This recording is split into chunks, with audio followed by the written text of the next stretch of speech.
Gonna have fun. It's the paper Bitcoin summer freaks. Welcome back to Rabbit Hole Recap, where we're here to break down the deals of the week in public markets and public Bitcoin treasury company announcements. Mass adoption, it's upon us. That was a beautiful piece put together by the Bitcoin Bugle Boys. Nothing like Boys. copyrighted music for our monetized YouTube stream. We're love 100% getting a copyright strike. Yeah, you know what, Cindy? I know Cindy Lauper. I'll just reach out, text her, be like, hey, Cindy, text YouTube.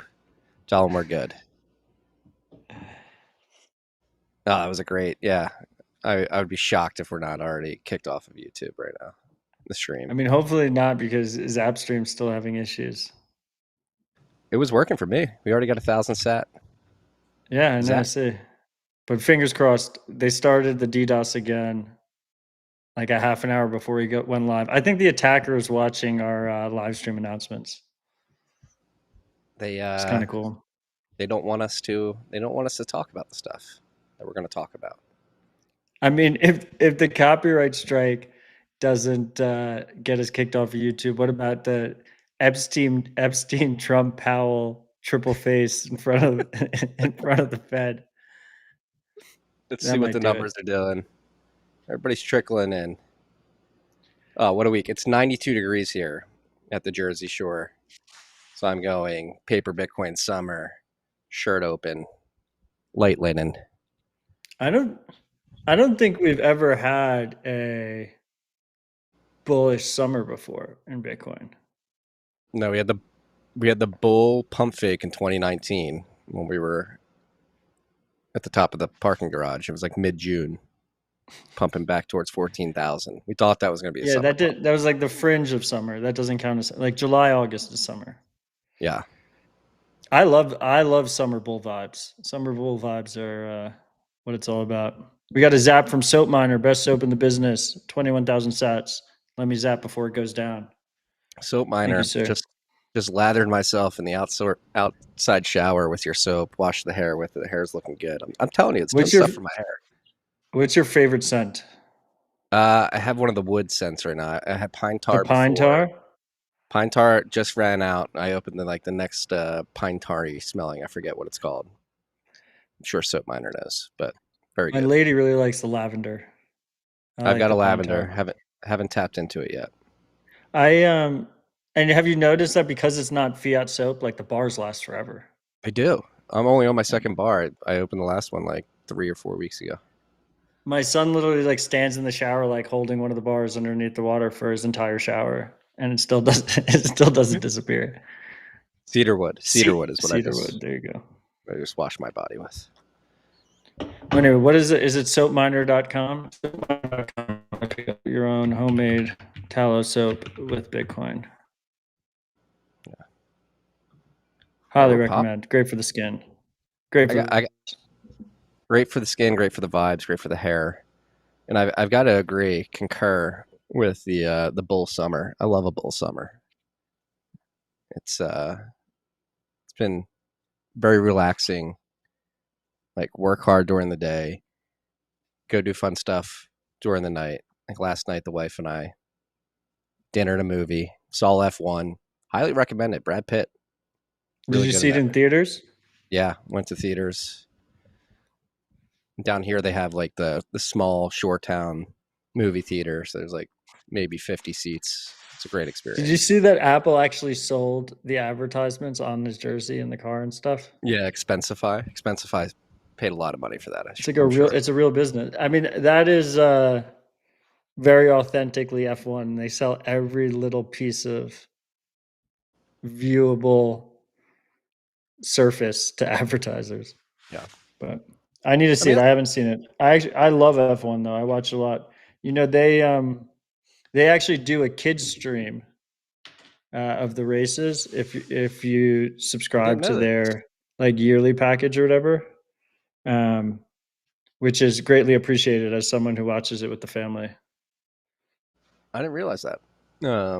I have to look into that because we do turn on the F1 races on Sundays when the time zones line up. It's a great movie. But It if you feels good pay to get back. like if you pay like $80 a year, you get the F1 app, and then they give you every race, and you can choose the races. You don't have to like record them, so you can watch them after the fact. It casts directly to TVs and stuff because they control all the rights. It's the single best subscription paid sports package because Yeah. it's just direct. They like vertically integrated. A media company owns F1, so they just vertically integrated everything. Yeah, they've done a great job. They've done a great job. It was there were some references to Drive to Survive in the movie, which I thought were funny. But selling I mean, yeah. advertisements in movies not new. Like Bond series, like I think between Aston Martin, BMW, and Mercedes, like those three car brands sort of Well, fought to get. they always had product placements, but this one took it to another level. I think the top line number was like $50 million or something they made off the sponsorships. That's crazy. Yeah. Yeah, it was interesting being in the theater and saying this movie brought to you by Apple. I was like, this is the first time I've seen this in a theater.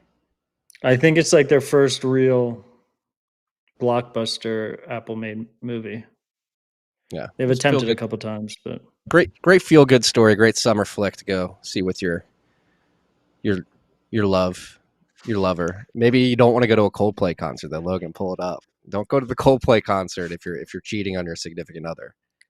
don't cheat on your significant other. Yeah, number one, don't do that. And don't be a scumbag. But number two, if you're gonna do it, don't go to one of the biggest bands of our generation. Wait, make sure the sound is on. And make sure. Yeah. Oh, look at these two. All right, come on. You're okay? Oh, what?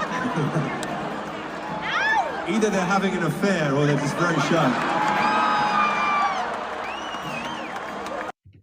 So that was the CEO of Astronomer and the head of HR at Astronomer, a company that does like AI data sequencing, I believe. And Astronomer came out with a statement from their CEO. His name's Andy Byron. Logan, if you want to pull it up, he said, "Let me start by apologizing to my family, my wife, and our wonderful employees. My behavior is inexcusable, and the shame I am receiving is well deserved. I tried to hide my actions, but the truth has finally been revealed. I am a Coldplay fan, and not just of the first two albums. I also like the recent stuff. I'm going to take some time to contemplate my future. Please respect our family's privacy at this time." Outed as a Coldplay fan and also cheating on his wife at the same time. It's very That is since we're credentialed journalists, that is not a real post. But yeah, cheating. I mean, cheating with the head of HR at your own company is a move. I mean, it is incredibly poetic too. I think HR, this sort of fiat manifestation of an internal Karen that's supposed to make sure that nobody's doing anything across the line, is having an open affair at a Coldplay concert with the CEO. If they just played it cool when the camera hit them, no one would have been the wiser. Yeah. So that was blowing up on the internet this morning. I thought it was pretty funny. But we're not here to talk about love tryst and paper Bitcoin summer. We're here to talk about That's Bitcoin. it, freaks. We're done. This is the end of the episode. See you next week. With that being said, let's go to Clark's dashboard, get into the real meat of the discussion. Current price of Bitcoin standing strong at $119,440. One cuckbuck's going to get you 837 sats. We are currently at a $2.38 trillion market cap. We are at block height 905,982, which means we are currently 1,218 blocks away from the next difficulty adjustment, which means we had one between this week's episode and last week's episode.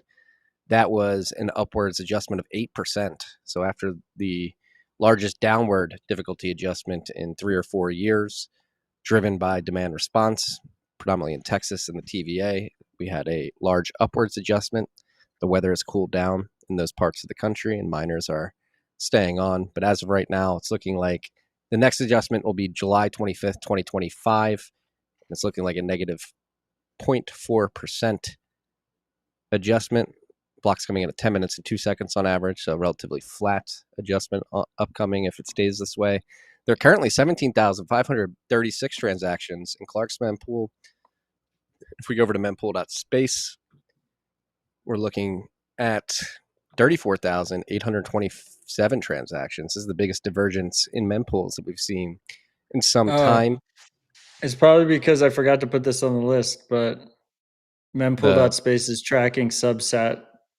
I saw that. Transactions. I wouldn't be surprised if Clark's mempool isn't. What wallets are enabling the ability to send subsat? I have no idea. That was I saw that earlier this week. I was it's like 50% of the hash rate is supporting it, right? Because it's a policy. It's not a consensus rule. It's a policy rule.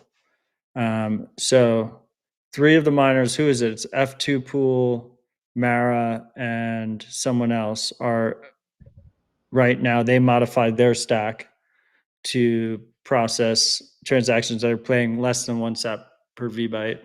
But then also node operators that want to see those transactions have to modify the rules on their own nodes. And so mempool did it.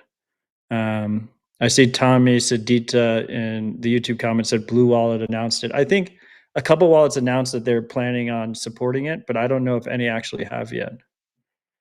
Presumably you could easily, like you could with a modified version of Bitcoin Core. Yeah. No, it's fascinating stuff. It's cool to see. It makes more sense. Get more granular. I don't know. I mean, more granular pricing. Why should we have? Can you do like 8.2 sats per VByte? Yeah, you always could do that. Yeah. You just okay, so historically under 1 sat for VByte was rejected by nodes. Yeah, but with that being said, high priority transactions right now, you're going to have to attach a 6 sat per VByte, medium 5 sats, low priority 4 sats. So fees creeping up a little bit, but still relatively depressed from their heights of 2 years ago. We're getting a lot of zaps on zap.stream right now. We just got a 21,480 sat boost, or excuse me, zap. Can't read the MPub. It's not updated yet. It's but Northwest Arkansas Bitcoin.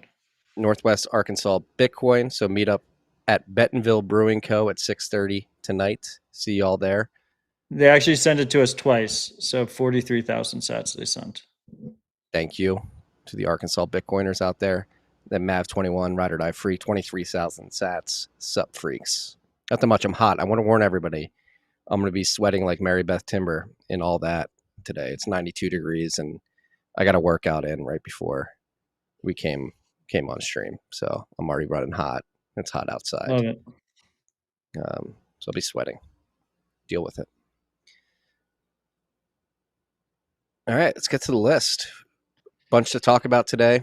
We're going to kick it off with the big discussion in the United States right now. One of the big discussions outside of that tryst at the Coldplay concert the other night is the increasing drumbeat coming out of Capitol Hill from Trump, and now many people within his administration, many representatives, Congress people, or senators, excuse me, and even other academics calling for Jerome Powell, the current chairman of the Federal Reserve, to be fired. There were rumors yesterday that Trump had written a letter that would have led to Powell being fired. It was sort of back and forth with the press. He said, "I'm thinking about writing it. I'm going to ask Congress and the Senate what they think about it." But I think the public pressure is mounting, and it seems pretty clear that they want Powell out. And the question that remains is, will they be successful in actually being able to force him out of the Fed and replace him with somebody else? Did you see what I named the episode? Quite proud of it. I didn't. Chairman on the brink of getting fired. That's a good one. What do you think? Do you think he gets fired? No, I don't think so, but we'll see.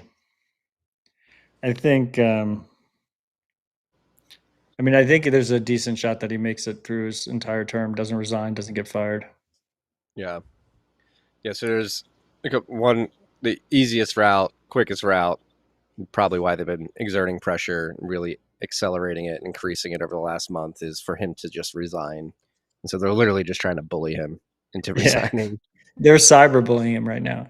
Yeah. The harder route is firing him. You need to fire him for cause. And I believe the one way in which they're thinking about firing him is apparently the Fed is building a new building in DC, and it apparently is way more expensive than it should be. And so they're going to get him on a technicality of wasting taxpayer funds to build this building. But even if you're... Why is the taxpayer paying for a Fed building in the first place? That's a great question. I don't know. It seems like the commercial banks, the Fed board members should be doing that. But even if they try to fire him for this technicality, I think there's like a whole appeal process, and there could be a situation if that happens where you basically have no Fed chairman, or maybe like it's either no Fed chairman or Trump could appoint somebody, but then he'd have to get approved and put in the seat. But even then, I think there would be a question about the legitimacy of the sitting chairman if that happens. And so, long story short, chaos between the federal government and the Fed right now. Or it could just be kabuki theater, K-fob. I mean,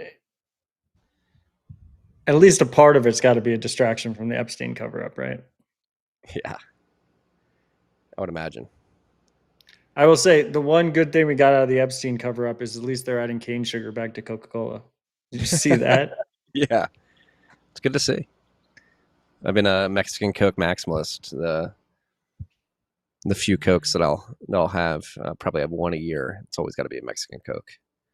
Anyway, freaks, if you didn't know, Trump posted on Truth Social that he spoke to Coca-Cola and they promised him that they're going to replace high fructose corn syrup with cane sugar. It's good to see. But we're joking. We're speculating. We don't know what's going to happen. Is Powell going to finish out the remaining parts of his term into early 2026? Is he going to get fired? Is he going to resign?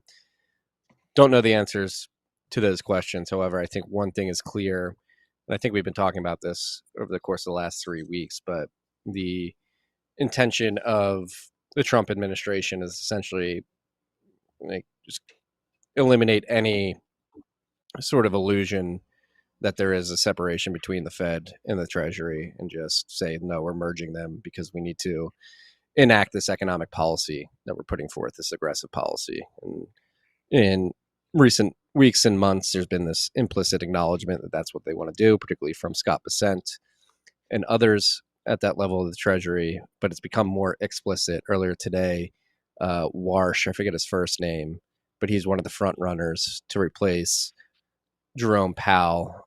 Logan, I'll share this with you. He came out in an interview and said, what's the verbatim quote? "We need another Treasury Fed accord," which is essentially like, hey, we need to have a conversation about the relationship between the Fed and the Treasury. Maybe we should just merge them. And the intent of doing this is because I think they would need to and want to enact yield curve control. They need the Treasury to be able to issue as much debt as possible, and they need to have certainty that an independent Fed chairman or woman isn't going to step in the way and will be there to create new monetary units to buy those bonds in an attempt to bring the yields in the 10-year and the 30-year down so they can roll over more debt. The Fed was never independent. This is just... but it's always been like... It's always been an illusion. We're just seeing what happens when they're actually fighting with the executive, when they don't like each other, which is rare. Yeah, but I'm trying to think of how to articulate this, but there's...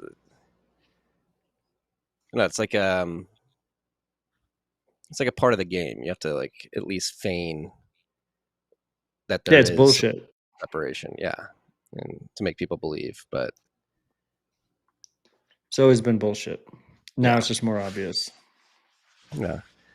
And I wrote about this on Tuesday night. But again, and we've discussed this in the last few weeks, but we have some hard hard data. Logan, if you can go to tftc.io, pull up the mogging of Jerome Powell article. Trump keeps saying inflation's down.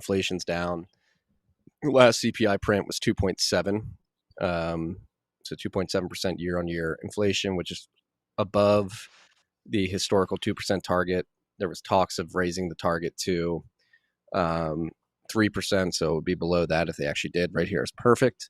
But if you actually dig into the details of the CPI, that lower print at 2.7 is really being driven by a plunge in gasoline prices by 8% and tech deflation and TVs and other things, smartphones, apparel. But if you look at like core essentials that people need, healthcare, shelter, what else? Food, electricity, their inflation rate year on year is between 3.5 and 6%. So inflation's still running hot in all the things that we need. Marty, Buck 52,000 has a question for you. What do your neighbors say when they hear you talking to yourself on the other side of the fence?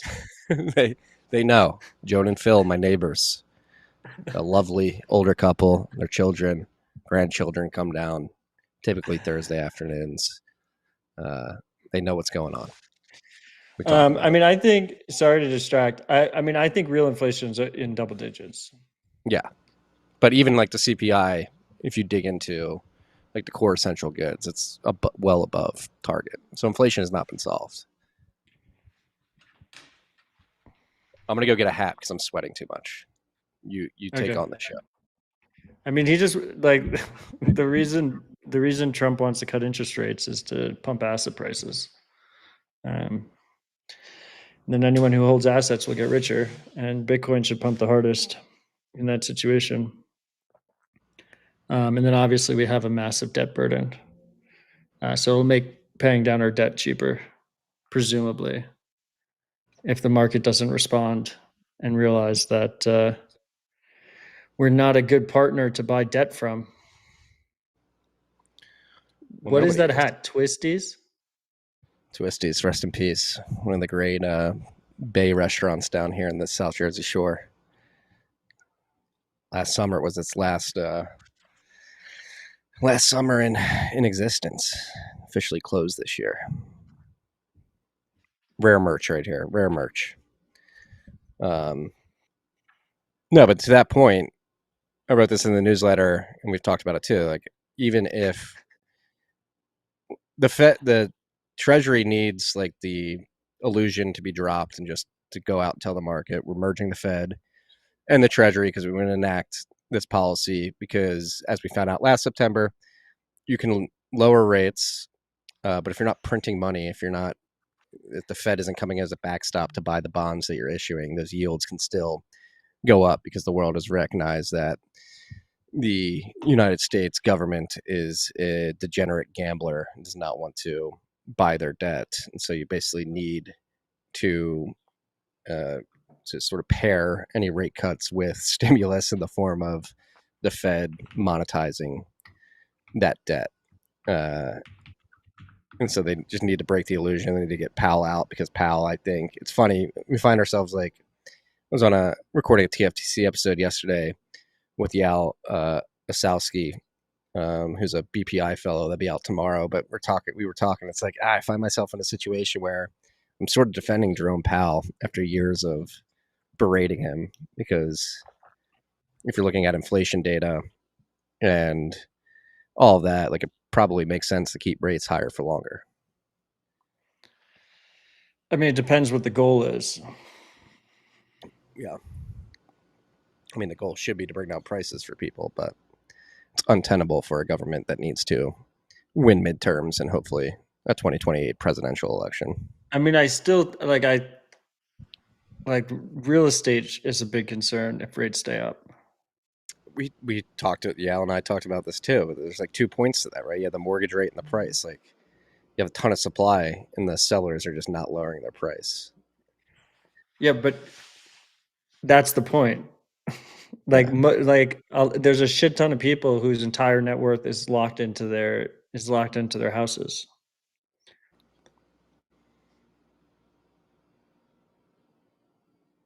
So when you keep rates up, especially in this tariff environment, right? Trump comes in, effectively raises taxes with the tariffs. We just haven't really seen it trickle through yet as much. Raise taxes, continues to spend way more than we actually make with the big beautiful bill, which is another tax increase, right? Any money that's spent in deficit is effectively a tax on the American people. And then you destroy their store of value, which is their homes, which you kind of convinced everyone to do, participate in the Ponzi. It's pretty brutal. Yeah, it's a rock and a hard place. I think the main reason Trump wants it is he wants to pump the stock market. He wants to pump asset prices. He wants to be able to go into midterms and be like, look how high the stock market is. Yeah, well, that's where things get weird because the stock market is essentially at all-time highs right now. It's like, yeah, well, he wants it to be all-time higher. Yeah, we're literally at all-time highs as we speak right now. It's weird territory. And it's not only the U.S. Logan. If you want to pull up the UK gilt chart from the list too, like over there, their 30-year gilt market is blowing out yields well above 5%, which haven't been seen since like 2007. And so Parker quote tweeted this with a very prescient message. This is what did he say exactly? He said, I'll find it real quick. Give me 2 seconds, 3 seconds, 4 seconds. This is what we call a regime change. The greater fool theory that is sovereign bonds have been exposed and the entire world can opt into Bitcoin as an infinitely better store value than lending to a government. So I think we could be seeing regime change in terms of the preferred store value asset for people around the world. Mandibles than Bitcoin Standard. Yeah. Marty had Balaji on the show, and Balaji said there was no good movies about U.S. hyperinflation environment. And Marty goes, "Oh, but there's Mandibles." And then Balaji goes, "Great book." And unfortunately, Balaji didn't continue the Mandibles conversation and find out that Marty has not read the book. I've essentially read the book. You've read it to me in bits and pieces over the years. But are you proud I brought it up? You know, I got a little Mandible show in discussion. Dude, I legit lost my shit when I was listening to the podcast. You could see me too, because I was thinking, I was laughing and turning. I was like, number one, Adele's going to get a kick out of this. Number two, please don't ask any follow-up questions. Yeah, I mean, I see comments on YouTube. Look, I agree, and I think we've been very consistent in here for the last 7 years that investment real estate is a shitcoin. It's going to be repriced in Bitcoin. You're way better off holding Bitcoin than you are holding investment real estate. People shouldn't treat their homes as investments. People should treat them as a place to raise their families, right? And shelter. That said, because first and foremost, you can't raise a family in a Bitcoin. Like you need a home, and you need security for your family. But that being said, the overwhelming majority of Americans have treated it as their main sole investment, and the majority of their net worth is tied into it. And this has been decades in the making. And ideally, that rug pull won't happen. There's no we're stuck between a rock and a hard place. And the beautiful thing is we have Bitcoin. So for those of us who realize we can opt out into Bitcoin before it happens. But ideally, the ideal situation, which is once again is like a tightrope, is ideally it's not just like a quick rug pull. Like hopefully the transition where that devaluation happens, where that repricing is happening, where that investment premium that is built into real estate because of the Ponzi running for so long doesn't just get chopped off in a matter of a few years. And if we keep running high interest rates, I think we're closer to that than people realize. Well, I think Bitcoin can play a part of the solution. I mean, we've talked about this many times, like Bitcoin dual collateralized credit sort of being a mechanism to create the soft landing. Because that's like you said, rock and a hard place. Like what I said. Interest rates are high. There's two parts of that. Like prices need to come down. To your point, a lot of Americans hold a vast majority of their wealth in housing, so that's untenable. So you need to bring interest rates down, then prices go up. The people who already own houses, their wealth goes up significantly, but the people who don't have houses yet, it gets harder and harder for them to buy. And so like you're saving the people who already own these assets at the detriment of the people who would like to own those assets but can't because they turn into a store value asset. But I do earnestly believe, and I think having Bill Pulte, we got to get in front of Bill. Bill, talk to us. We know you're a Bitcoiner. He was giving out like Bitcoin over Cash App in 2020 during COVID. Like he gets Bitcoin, and I do So think that's like one of his like engagement things, right? yeah, He like just gives followers money. yeah, that was one of his things back in the 2020, Yeah. early 2020. But like, I mean, Influencer administration. Battery is working at a different sort of part of the market with commercial real estate, but like with the battery model applied to residential mortgages, I think is one of the only ways to manufacture a soft landing. You dual collateralize mortgages with Bitcoin and the house. You let people begin to sort of deflate the value, the equity value of the real estate itself. And they're comfortable doing that because they know the Bitcoin collateral in these mortgages is going to go up in value. And you can sort of manufacture a soft landing. I mean, who owns the majority of residential mortgages in the United States? It's a great question. Banks? It's Bill's organizations. It's Fannie and Freddie Mae. They package them and then resell them to Fannie and Freddie. How much? It's like a 7 staggering trillion. amount It's like 7 trillion of or something. exposure. Yeah. Many, many trillions of dollars. But there's been talks of him spinning them back out to the private side, right? Like the government. Yeah, to try and monetize them. Yeah. But there's so much shit in there. Like they don't do any due diligence whatsoever. Yeah. Because the Okay. bank doesn't have to. The bank just has to originate it, and as long as they check off a couple of check boxes, then they just resell it immediately. Yeah. It's 2 days after close or something like that. It gets sold. Yeah. So not great. But they're going to send it on turbo. If you're out there, you're listening, you don't have a lot of assets, the prospect of buying a home is out of reach for you. The prospect of buying an investment real estate property is out of reach for you. You can buy a dollar Don't buy worth. investment real estate. No, don't. Just But don't. Just that's the bad. beauty of It's a Bitcoin. shitcoin. Don't do You can, it. even if you have $10 a day to save, $300 a month, even less than that, if it's $50 a month, save in Bitcoin, stick with it, and that's how you'll So sort of in protect yourself.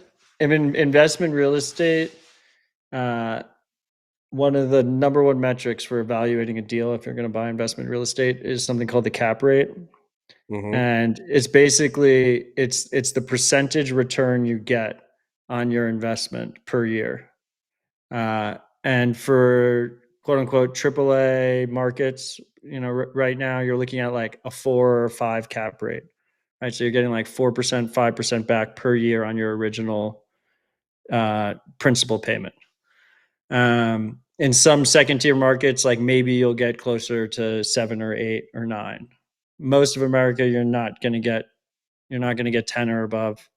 And you can basically compare that directly to Bitcoin's CAGR, compound annual growth rate. So for an investment real estate deal to make sense, it needs to be higher than what you think the next decade of Bitcoin's CAGR is going to be. And the last decade has been about 60%. So like some just back of napkin math, it's off by like 12x or something like that. Yeah. It's funny. Like no one can slip outside of your Bitcoin. No one can hold over and be a holdover tenant and stop paying you rent. No one can socialize your apartments if you own Bitcoin. You don't have all these regulatory risks attached to it.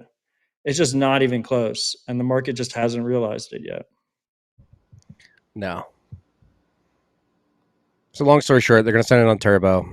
They're going to do everything they can to get Powell out. bring the rates down, send real estate prices screaming, send the stock market screaming. But yeah, uncharted territory. Like to do this at stock market all-time highs, PE multiples relatively elevated.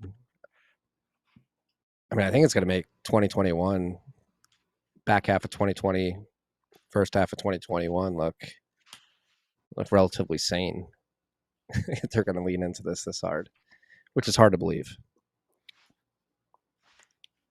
Rip it and ship it. Yeah. I think it's worth noting that like this part of the reason the stock markets, I think most of our listeners know this, but like you got to say the quiet part out loud. Like part of the reason we're at all-time highs is because the dollar is getting absolutely destroyed. Like the value of the dollar is just going to the shitter.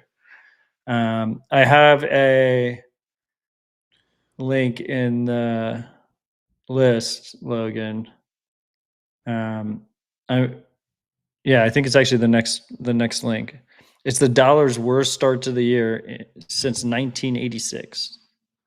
And Bitcoiners might have noticed this because we hit all-time highs in dollars, but not like it's so shit. We didn't even hit it in Aussie dollars. No. Like when the Aussie dollars out. Yeah, but at least like euros is like, okay, like in terms of fiat, we've always been going neck and neck with them since they created it. But like the Australian dollar is an absolute piece of shit. Like no one's like, oh, this is like the fiat of the world. And even that we've been getting wrecked against. Yeah. Uncharted territory. US dollar is down 10.7%. The Dixie's down 10.7% since the start of the year.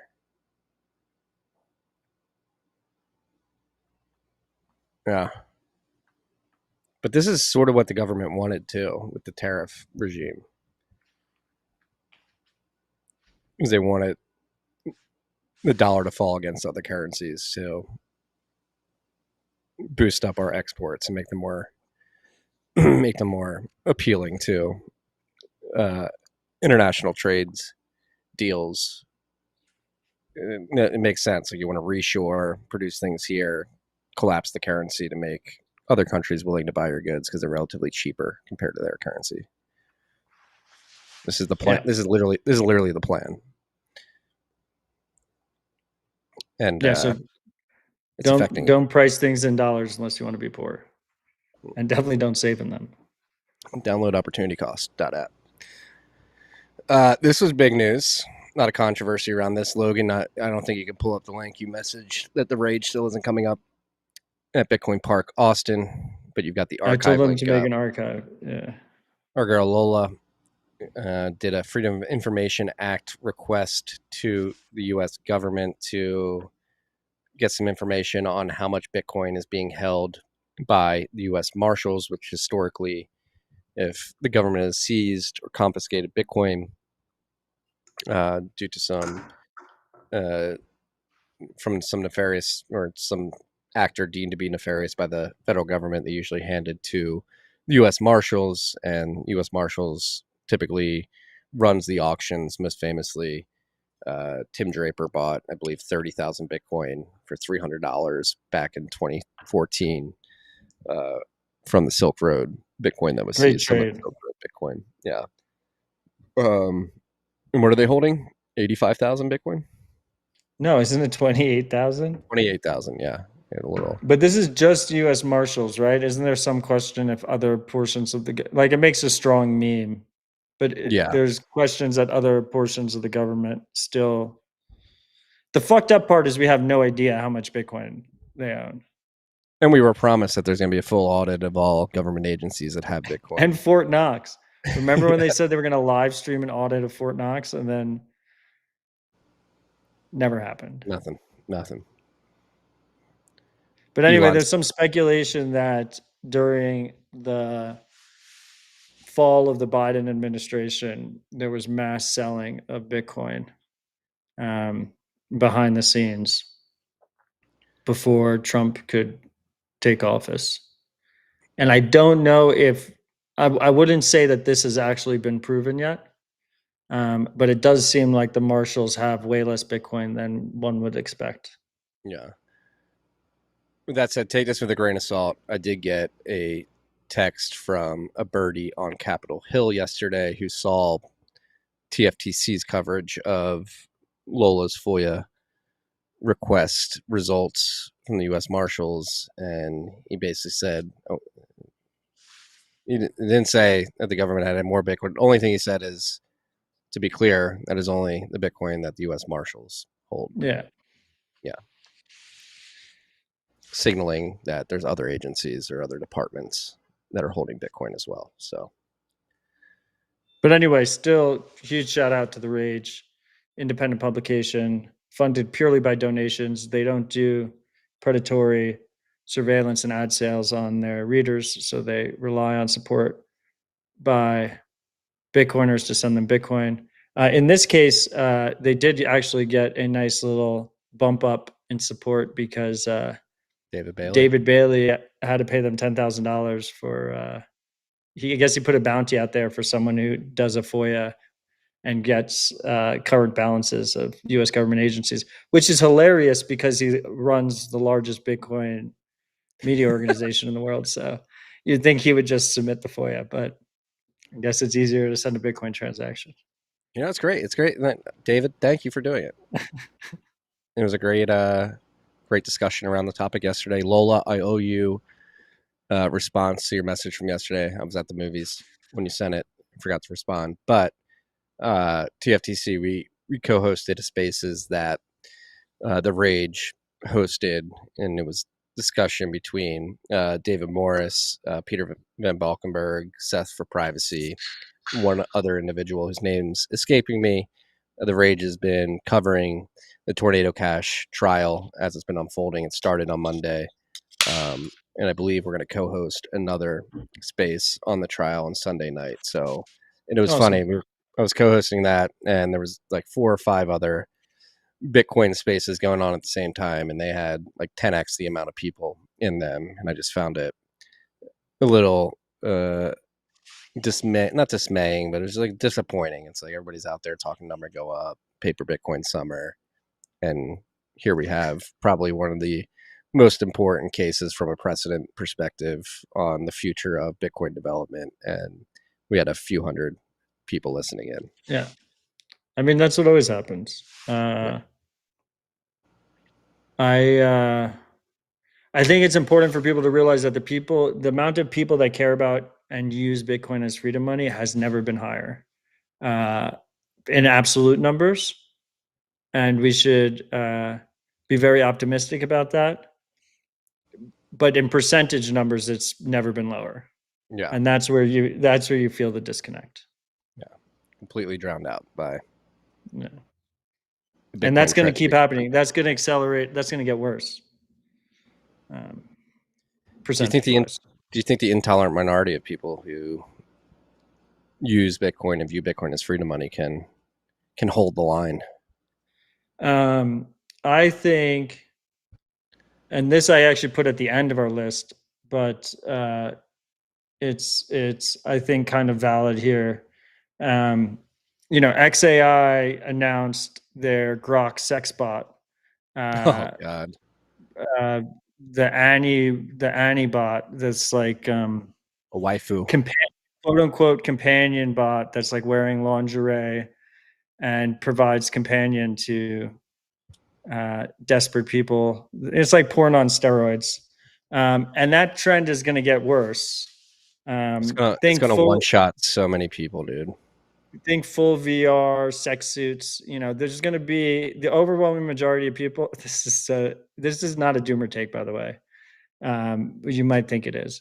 Sure? The overwhelming majority of people are just going to like check away their lives, log into VR, have their AI companion, and have sex with them.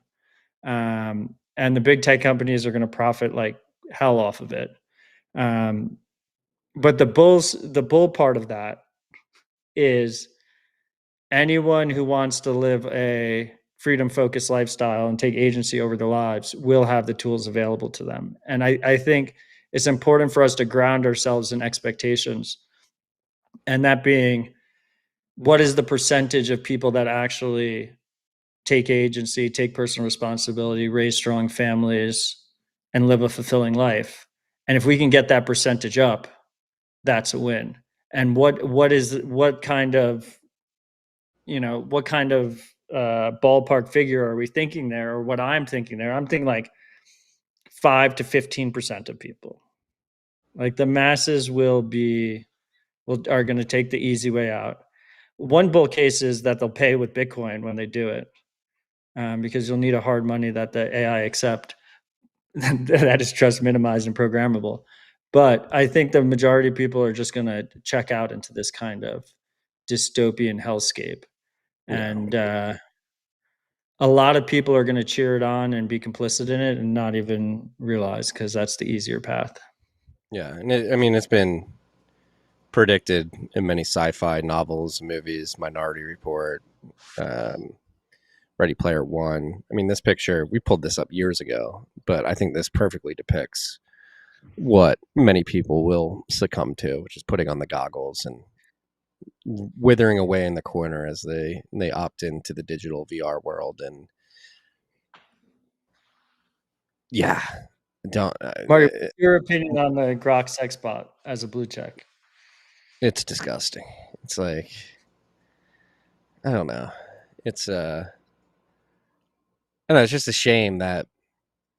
I mean, this trend has been building, particularly in Japan. Did you see that Grok Number one servers? app on the App Store. Yeah, did you in see Japan, Grok yeah. servers went down when Japan woke up when the waifu was released? I mean, this is Well, culturally been a thing in Japan for years now. this is what Elon realized. Elon realized that OpenAI and Facebook and Google didn't want to touch it.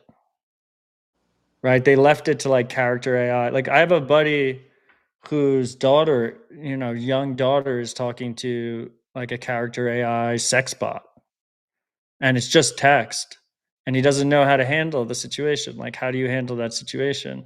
But none of the big tech companies have been willing to touch it, even though it's a massive market. And Elon said, "Hold my beer. I don't fucking give a shit," and shipped it to the world, and is probably going to normalize it to billions of people. Yeah. No, that's. I mean, open up about my experience down here. It's a positive experience, and what we try to do with our kids. Like that's why we come to the beach in the summer. I've been doing it my whole life. My mother and father, they did it their whole life. My wife has been doing it her whole life. Her parents, but my kids are outside during the summer. The mother's helper comes at 10 a.m. They're out the door at 10 a.m. and they're on the beach till 5. So they're outside 7 hours a day. No electronics, no nothing. Like forced to hang out with That's their the way. cousins and their friends. And the hope is, I mean, my kids are still relatively young, but if you begin to engender that sort of relationship with nature early, they prefer it. And you just sort of normalize, like, hey, you're outside most of the day. You'll get exposure to screens and this stuff every once in a while, but you need to go be social, build relationships in nature, not only with nature itself, but with the people close to you in your community. So yeah, the boys are out 7 hours a day outside. Yeah, that's the way to do it. I mean, we've gone full militant in our household. Like the only TV's in my office behind a closed door. And he basically only gets to watch it when he watches F1 with us. So that's been the strategy. Get them outside, get their feet touching grass. I think there's a lot of reasons to be optimistic. And I think it's, part of it is building strong communities and having the tools available for people to choose the better path. But like I said, I think most people are not going to choose that path. And it's an interesting dichotomy. Like I've heard people say, like, oh, Elon has been very loud about depopulation crisis, about natalism, about all this other stuff. Like, of course, he doesn't want people to just like check out in VR with his and pay him a massive subscription revenue to do it, and collect all their information and shape all the data that they see. But that is not strictly true. Like he has a lot of kids, but most of them have been through test tubes. He's never really shown strong family values, except No, when he paraded around that one son. Kid named X. So like you could see a world where like he harvests the semen from you while you're in the VR thing and just like produces little X babies.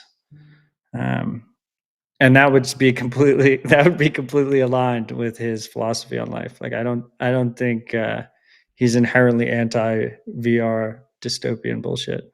Yeah. Yeah, he's got no there's no sense of a nuclear family priority for Elon at all. I mean, you read like all the good dystopian books, it's all about breaking down the family unit. The family unit is the strongest unit. Yeah. You want control over people, you break down the family unit. No, and that was Balaji, and I respect Balaji. He's a friend. We don't agree on everything, particularly in Bitcoin and crypto, but I think uh, we have a good enough relationship where we can talk past that and like try to get to an understanding on things. And like even that episode I posted on Monday with him, like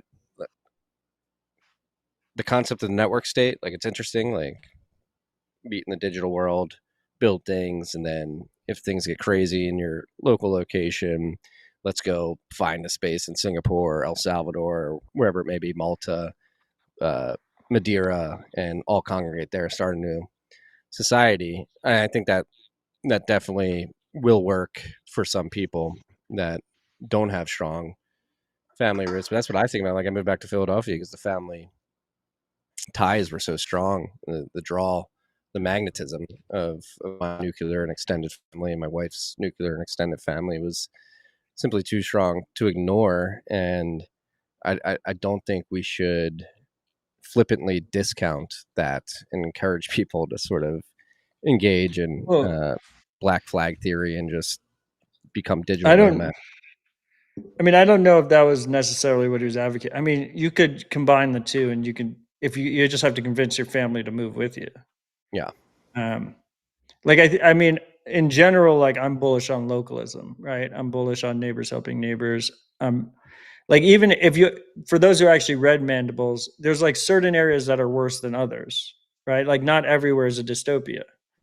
And it's because people that have strong communities that have strong local communities are able to resist a lot of this stuff. Now, if your family disagrees with you, it becomes very difficult, and then you have to make a trade-off and you have to make a decision on the fly about how you want to handle that situation. But I think in the ideal situation, it's probably a combination of the two. And yeah, like the network part, he likes his buzzwords, like, and also he shout on Citadel theory, which is basically what he's advocating. But it's like it's the same thing. But the network part is only one little piece. It empowers individuals and it makes it easier for us to coordinate. It makes global trade more distributed, not relying on centralized actors as much. Gives more agency to smaller communities and individuals.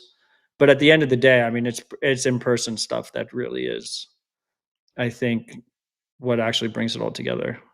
Yeah. You can't break that relationship. No, like we had I don't want to get too sentimental here, but my wife and I, we went to dinner and a movie. We had our 16-year-old babysitter who watches. She comes and picks up the boys and takes them to the beach. Wife's very pregnant right now, so mother's help her. But she babysat last night. It's funny because my cousin babysat her, played the same role to her when she was a baby. She babysat our babysitter when she was a baby. And then last night, she took our boys to my cousin's daughter's basketball game. And down here, it's like you can just walk. The kids can go to the basketball game. And she was sending us pictures while we were at dinner in the movie. And it's like, this is what you want. It's just like, yeah, that's awesome. Yeah. I mean, that's the ideal situation. A lot of us don't have that ability. So you make the best of the best. But I'm telling you, freaks, it's the little things. Like, so our son, our family refused to leave the Northeast, and we didn't want to raise our family in the Northeast. so we don't really have family to help us with raising our own family, unless they eventually bend the knee and move to us, which they might. But until then, for instance, like we have a friend who homeschools her 3 boys, and we drop our son with her. And that's just, I think, a perfect example of the little things you can do. Instead of sending them to corporate daycare, you just drop them off with another aligned family. Yeah. No, community is going to be extremely important. And that's what, like, anybody listening, and again, I don't want to be on the soapbox, like, fight for that as hard as possible. Like, going back to the VR sort of dystopia that many people are going to fall into, this is what you have to fight for. Like, these things. Whereas me, I feel extremely fortunate and lucky to have the situation that I do. Matt, like, you're extremely fortunate and lucky that you have created the ties that you have to do that. And anybody out there listening, don't get complacent about it. Like, you can do this. Like we say, hold the door, talk to your neighbors, and this is the way out of the Mandibles dystopian future.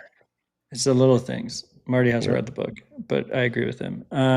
By the way, this was all a tangent that was kind of my fault based on Bitcoin's use as freedom money. I think Bitcoin's use as freedom money will continue to trend up.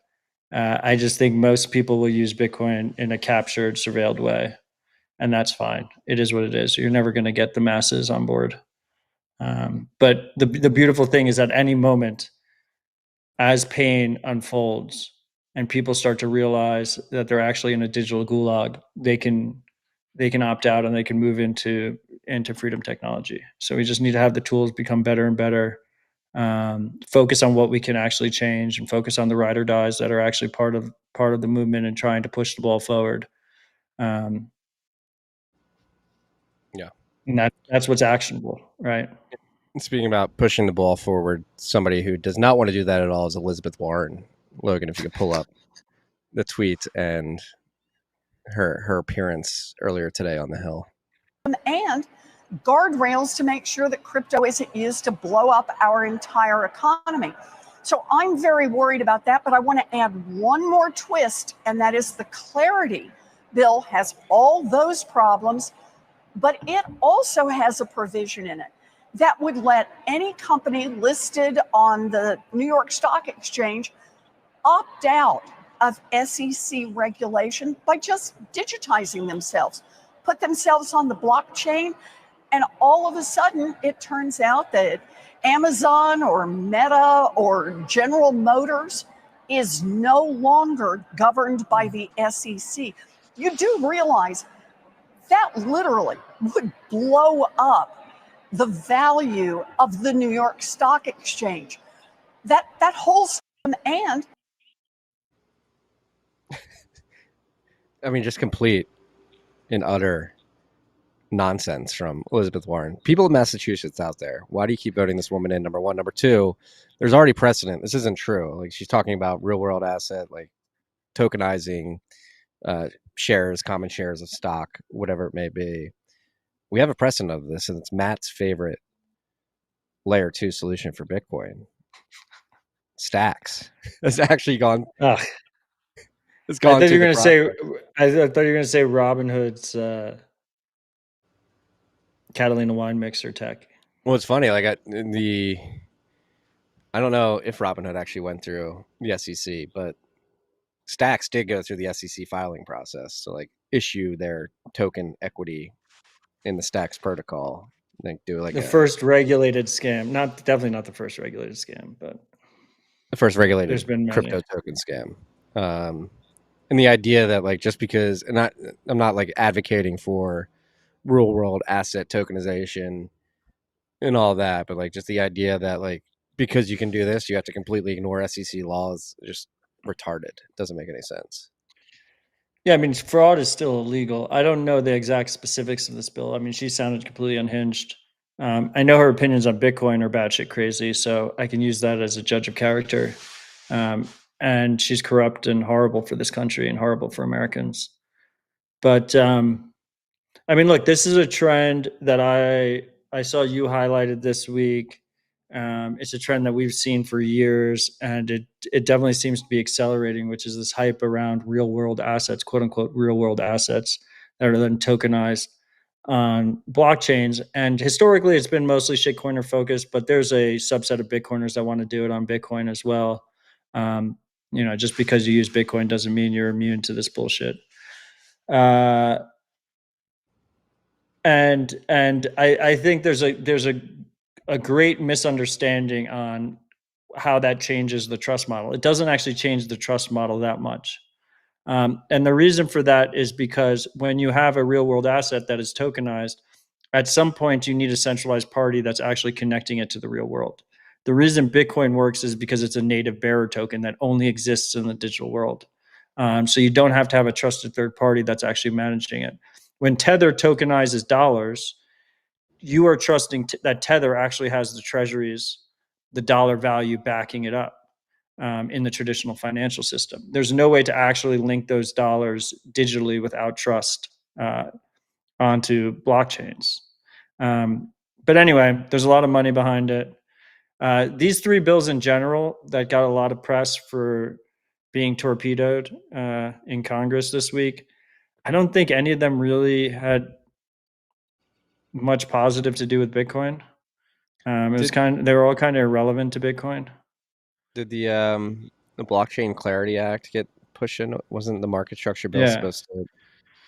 And we talked about it, like the language could have been changed between now and then, but that would be the one positive thing that comes out of any of these bills and quote unquote crypto week getting passed. But I'm not sure. Well, what would have been the positive out of that one?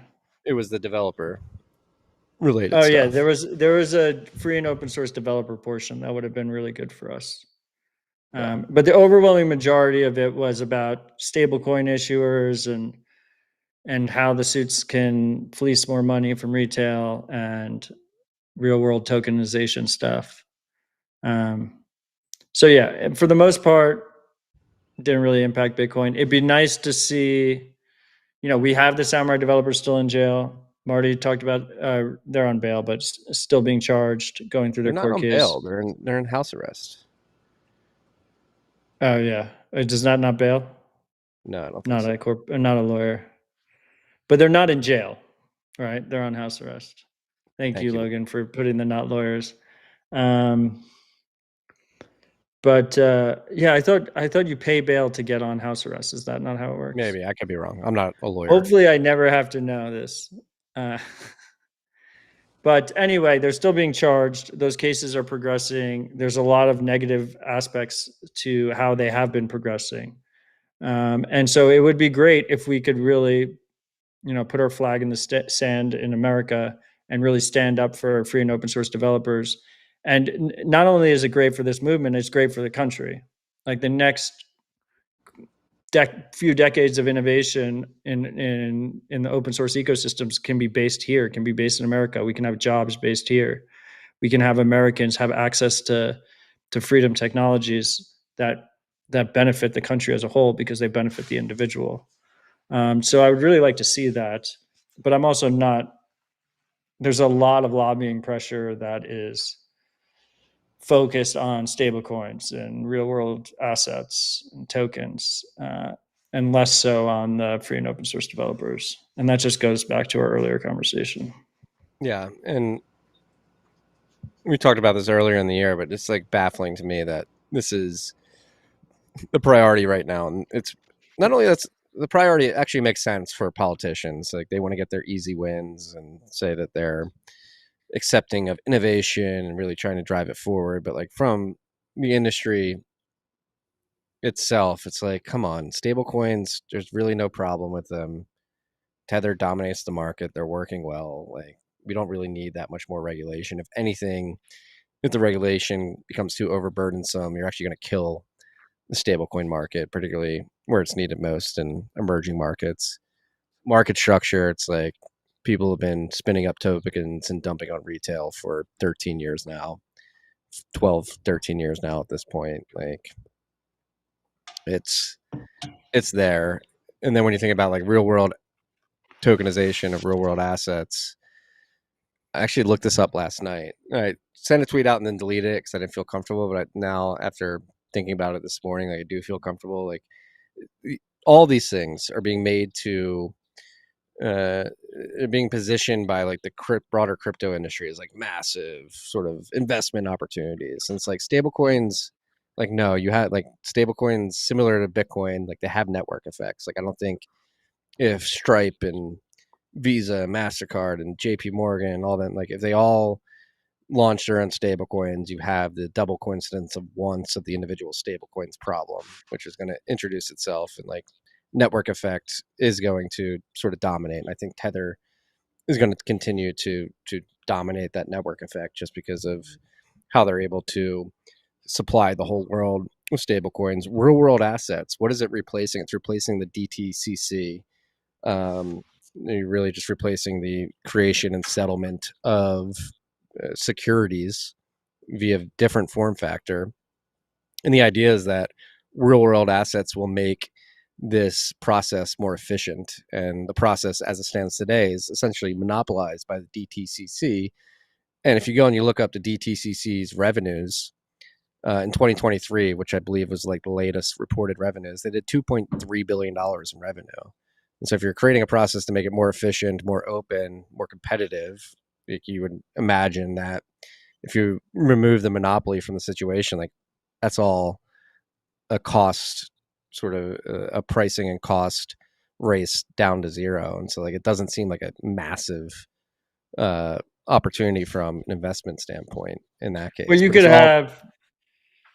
have like new startups and stuff that are able to compete on like the customer facing level that were never able to access in the past. Agreed. You know, like Agreed. BitMEX for real world assets or something, which is like a different.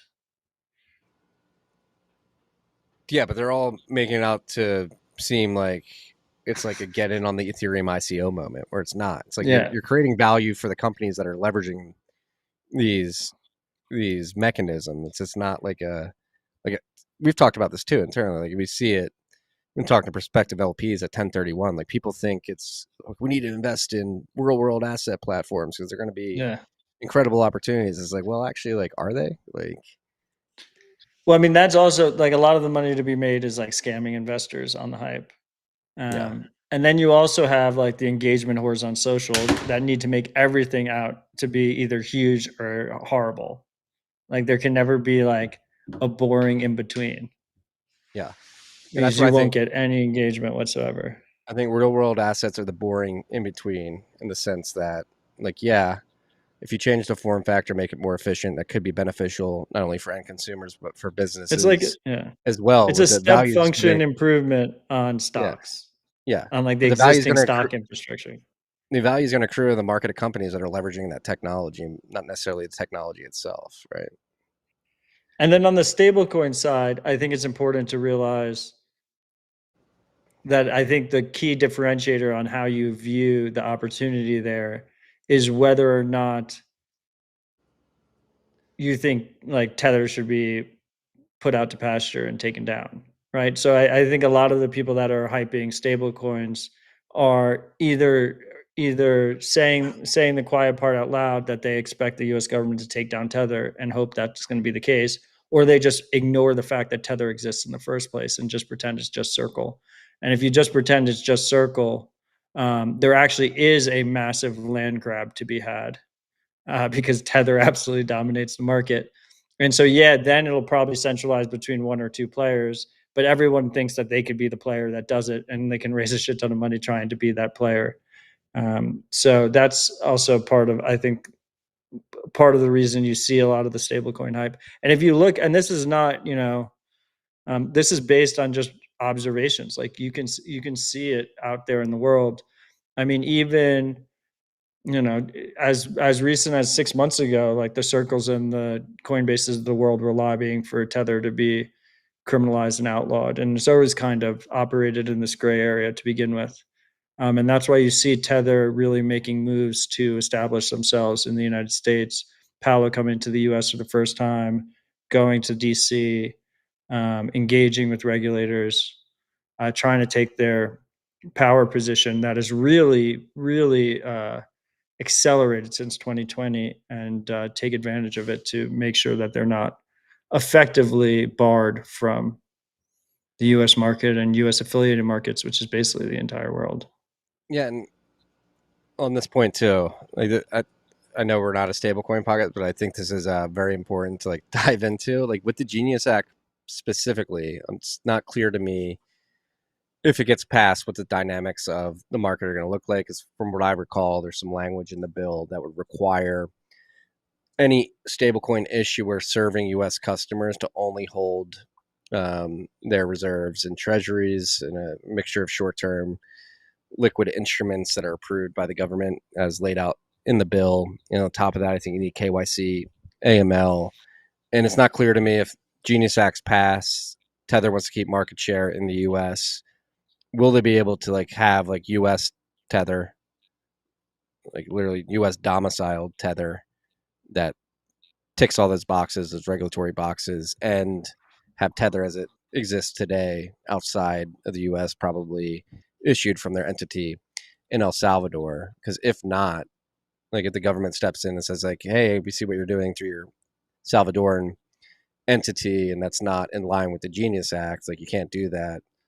Everybody that Tether's serving in emerging markets that would have to comply with KYC AML regulations that's set out through the bill will not be able to do that. And so you can just completely destroy that part of the stablecoin market. And it's very contradictory. I think in practice it would be like a US based entity and then a global entity. And then we see that all throughout the corporate stacks, right? Most large companies have multiple entities and most large financial companies definitely have multiple entities to deal with the kind of regulatory situation. But yeah, part of the reason stablecoins have been so powerful has been because they haven't been heavily regulated, while the traditional financial tools have been. Like the only reason you can't use Cash App in any country besides the United States is regulatory based. Like there's no reason why you can't, like Dorsey can't just allow people to download Cash App in Argentina and access the same exact tool set that Americans have, except for the fact that he's heavily regulated and restricted from doing it. Or in some situations, it's just cost prohibitive to do it. While Tether has skirted all of that and moved fast and used these existing blockchains, originally Bitcoin, but now Tron, Solana, Ethereum, and leverage them to issue their tokens and distribute and kind of ask forgiveness afterwards rather than asking permission. I will say, Marty, by the way, we are a stablecoin podcast because the only stablecoin are sats. Bitcoin is my stablecoin. These are just USD tokens that are centralized and pegged to something that is designed to dump forever and go down in value. Yeah. It's this whole Genius Act stablecoin thing. Again, I'm not exactly sure where the language stands today and how it's going to affect the dynamics that exist in stablecoin markets right now after it's enacted. But I could easily see it being a prototypical be careful what you wish for scenario where the government's convinced that like we just need regulation on stablecoin proliferation will drive demand for treasuries, and if they overregulate and sort of don't understand the dynamics that led to the success of Tether today specifically and sort of kneecap them with these regulations, like all that could go away via overregulation. I think you have to look at it from, that's true, but you have to look at it from the perspective of someone like Circle and Coinbase, where they feel the only way they can compete is by bringing the regulatory hammer down on Tether, and then Tether has no choice but to play ball because they need to make sure the regulations are less bad, right? And that's kind of the situation we're in right now. Yeah, but how big is the market for stablecoins going to be if the regulation comes in and you have people in emerging markets and people who want to trade between different exchanges, like forced to KYC all of a sudden? Like how much? Yeah, I think quite frankly, the use case for stablecoins in the United States doesn't really make sense to me. We have access to the traditional financial system in America. We have access to dollars. You can go to an ATM and get cash. The real demand is everywhere you can't do that. Yeah. To be determined. We shall see. Apparently, Senator Haggerty from your great state of Tennessee was out there earlier today saying that things are going to be voted on this afternoon and likely pass. So it's been a lot of back and forth the last few days. We'll see if anything actually happens. Yeah. McCoy zapped us 21,000 stable coins. Title is fire. We'll listen on Fountain later. Thank you. Thank you. Bitcoin is our stable coin. We said sats are my safe haven. Find safety in sats. It's paper Bitcoin. Find safety in paper Bitcoin. Okay. That's the top of the stack of Bitcoin. Okay. You can hold your own UTXOs. You can create your own private public key pairs and do this, but it's not the real Bitcoin. The paper Bitcoin is the real Bitcoin. And another announcement this week coming from Cantor Fitzgerald and good friend of the show, good friend of ours, Adam Back, the launch of Cantor Equity Partners O SPAC will be turning into BSTR Holdings Inc. They launched. So Bitcoin Standard Treasury Company is going public through a business combination with Cantor Equity Partners One Inc. So this is the Treasury Company of the Week, led by Adam Back. BSTR is going to launch with 30,021 Bitcoin on its balance sheet, which would be the fourth largest public Bitcoin treasury, and they have up to $1.5 billion of PIPE financing, the largest ever PIPE announcement in conjunction with Bitcoin Treasury SPAC merger, with the SPAC contributing up to an additional $200 million subject to redemptions. So we were talking last week about the old wallet, the 2011 wallet that moved 80,000 Bitcoin into new fresh addresses. Between then and now, based on on-chain surveillance, it looks like about 40,000 of it moved into Galaxy Digital Wallets, which is Novigratz's highly regulated crypto financial firm. And if you look at the terms here, so that's about $4 billion. And if you look here, it looks like a lot of this funding was done in kind with Bitcoin. So I wouldn't be surprised if some of those movements were associated with this, and actually the speculation that it was being sold was wrong, and that it was actually being used to fund this treasury company. And I think a lot of people don't realize that dynamic with some of these new treasury companies that are being announced. It effectively gives people that own Bitcoin already exposure to traditional financial markets and liquidity without directly selling the underlying Bitcoin, because you're able to fund it into one of these vehicles and then sell paper Bitcoin off of it, which is an interesting dynamic. But either way, however you cut it, I mean, if they did actually sell it, I think the market absorbed it quite well. Even if they didn't sell it, the market absorbed the panic quite well, because people were assuming that 4 billion was sold. And that's like, we immediately started dumping before the actual sales were happening. And then the last piece I would say is, like, there are some on-chain analysts that like came out of nowhere that like people just take at face value on like X and stuff, that are usually just wrong about these things. So I would just caution people to be aware and don't trust verify. Beware, freaks. Beware. Adam, what else? Yeah, go on. I was just going to say, Adam Back. I know we're joking about paper Bitcoin summer, but Adam, for the prestige that he has cited in the white paper, is one of the most humble people I've ever met. Like, have I told the story awesome. I told the story of how we shared a cab back to the airport in Riga last year? No, I don't think so. We left Riga. We were headed to the airport at the same time, and I'm standing out waiting for my Bolt, which is the Uber equivalent in Latvia, and he's down like in the lobby too. He's got his bags. Like, it's obvious he's going to the airport. and he was ordering one on his phone too. And like there was like an awkward like 10 seconds there where like my thing pulled up and I could see he's there on his phone, like looking to order an Uber to go to the airport. I was like, Adam, let's just get in. Just get in my Uber. He's like, oh, really? I was like, yeah, get in. And had an incredible conversation from our hotel to the airport in Latvia, in Riga, about simplicity and a bunch of other stuff. And then I had the pleasure of spending some time with him in Austin a few months ago, and he's just incredibly humble. Yeah, no, Adam's great. We're lucky to have him. Look, I don't think.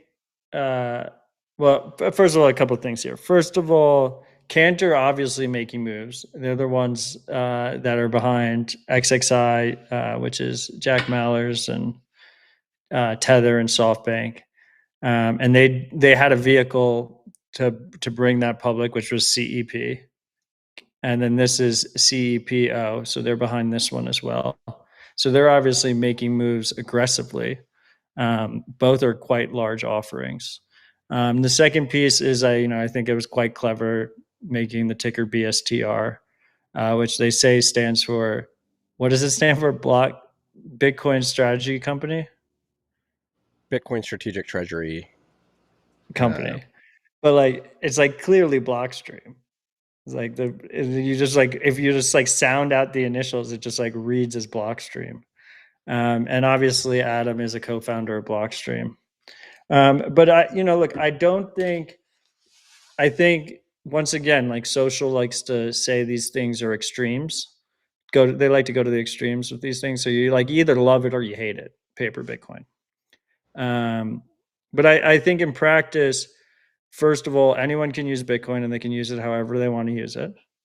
I think obviously these things increase the purchasing power of Bitcoin. They increase the buy side on Bitcoin because it provides more access to more people, just strictly speaking.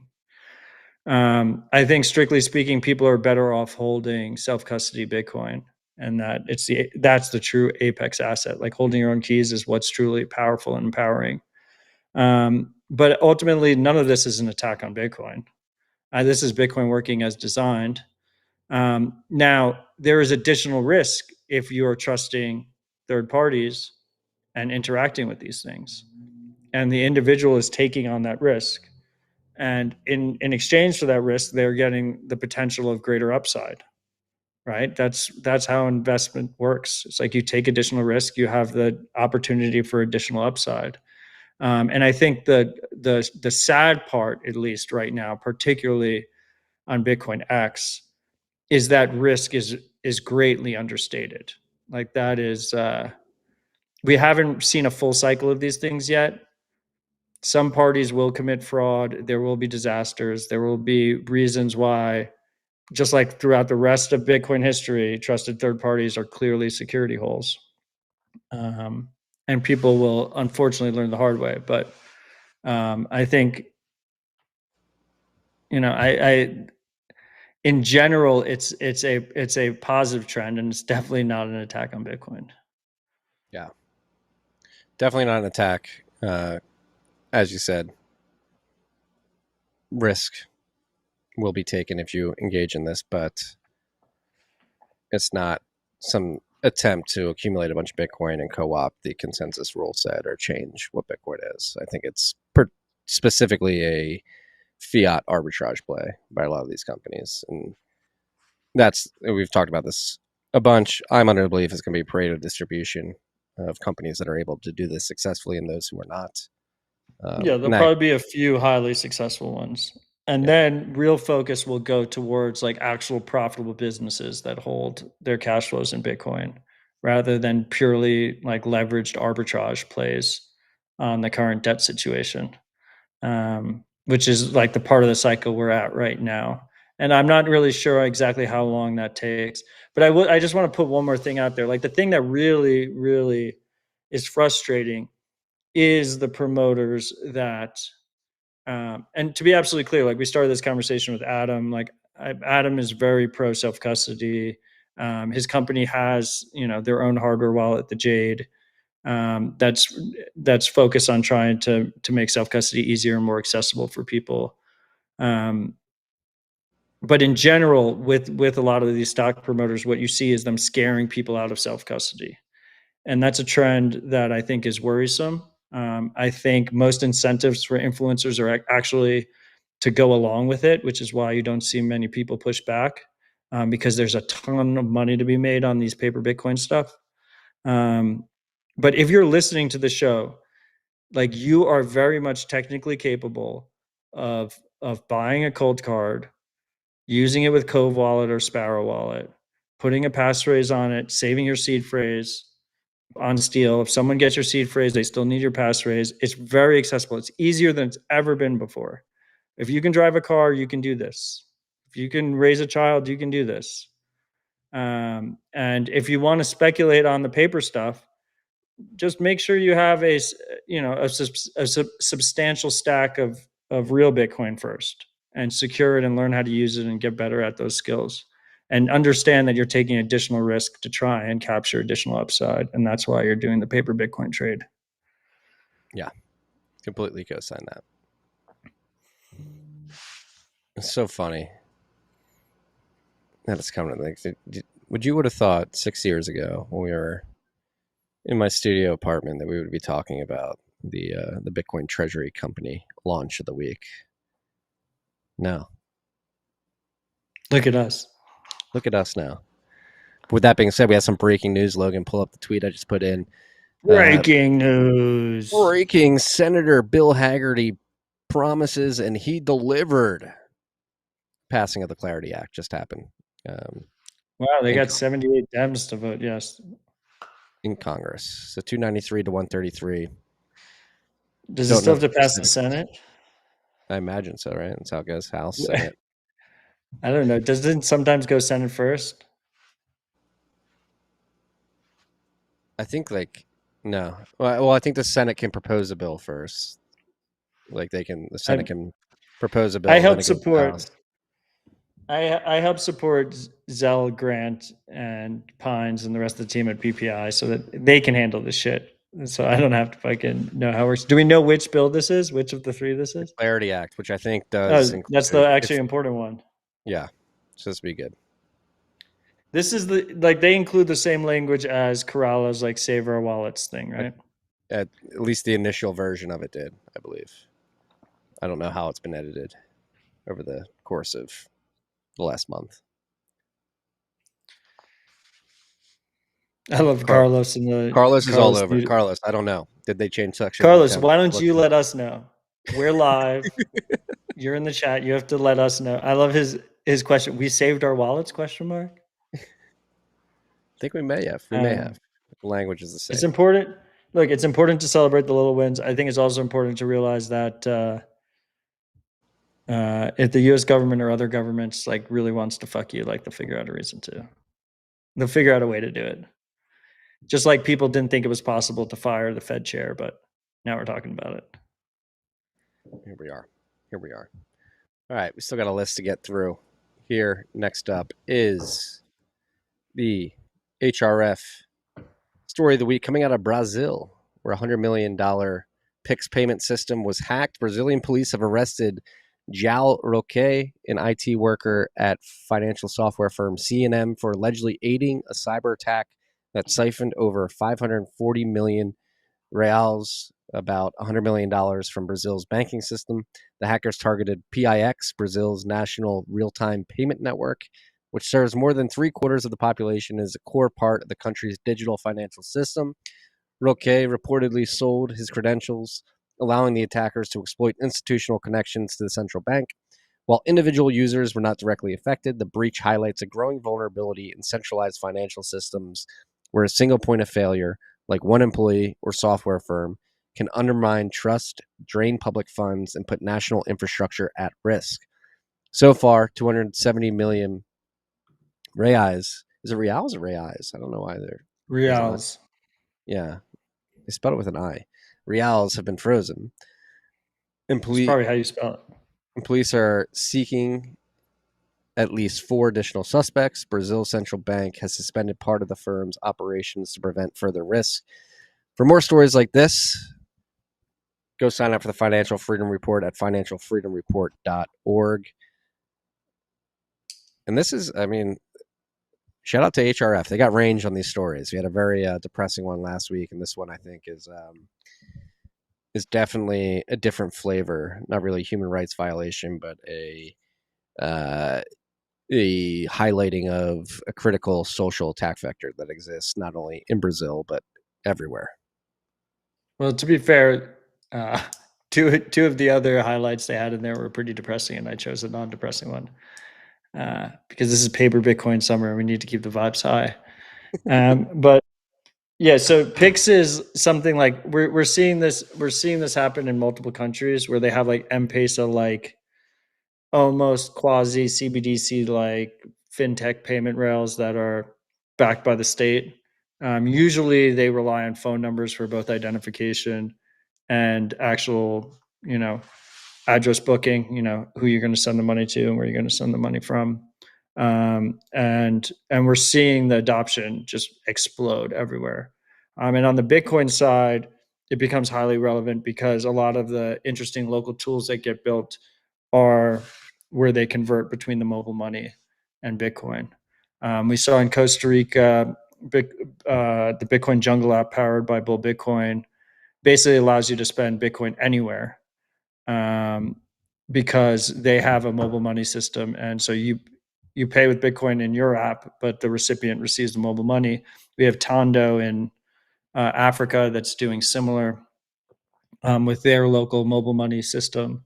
But anyway, I just think I use this as a perfect example of the faults of going down this centralized path and where trusted third parties are security holes. And in this case, as you can see, like the actual operator doesn't necessarily have to be malicious. Because it's centralized, it makes it vulnerable to other people that might be malicious or to bugs.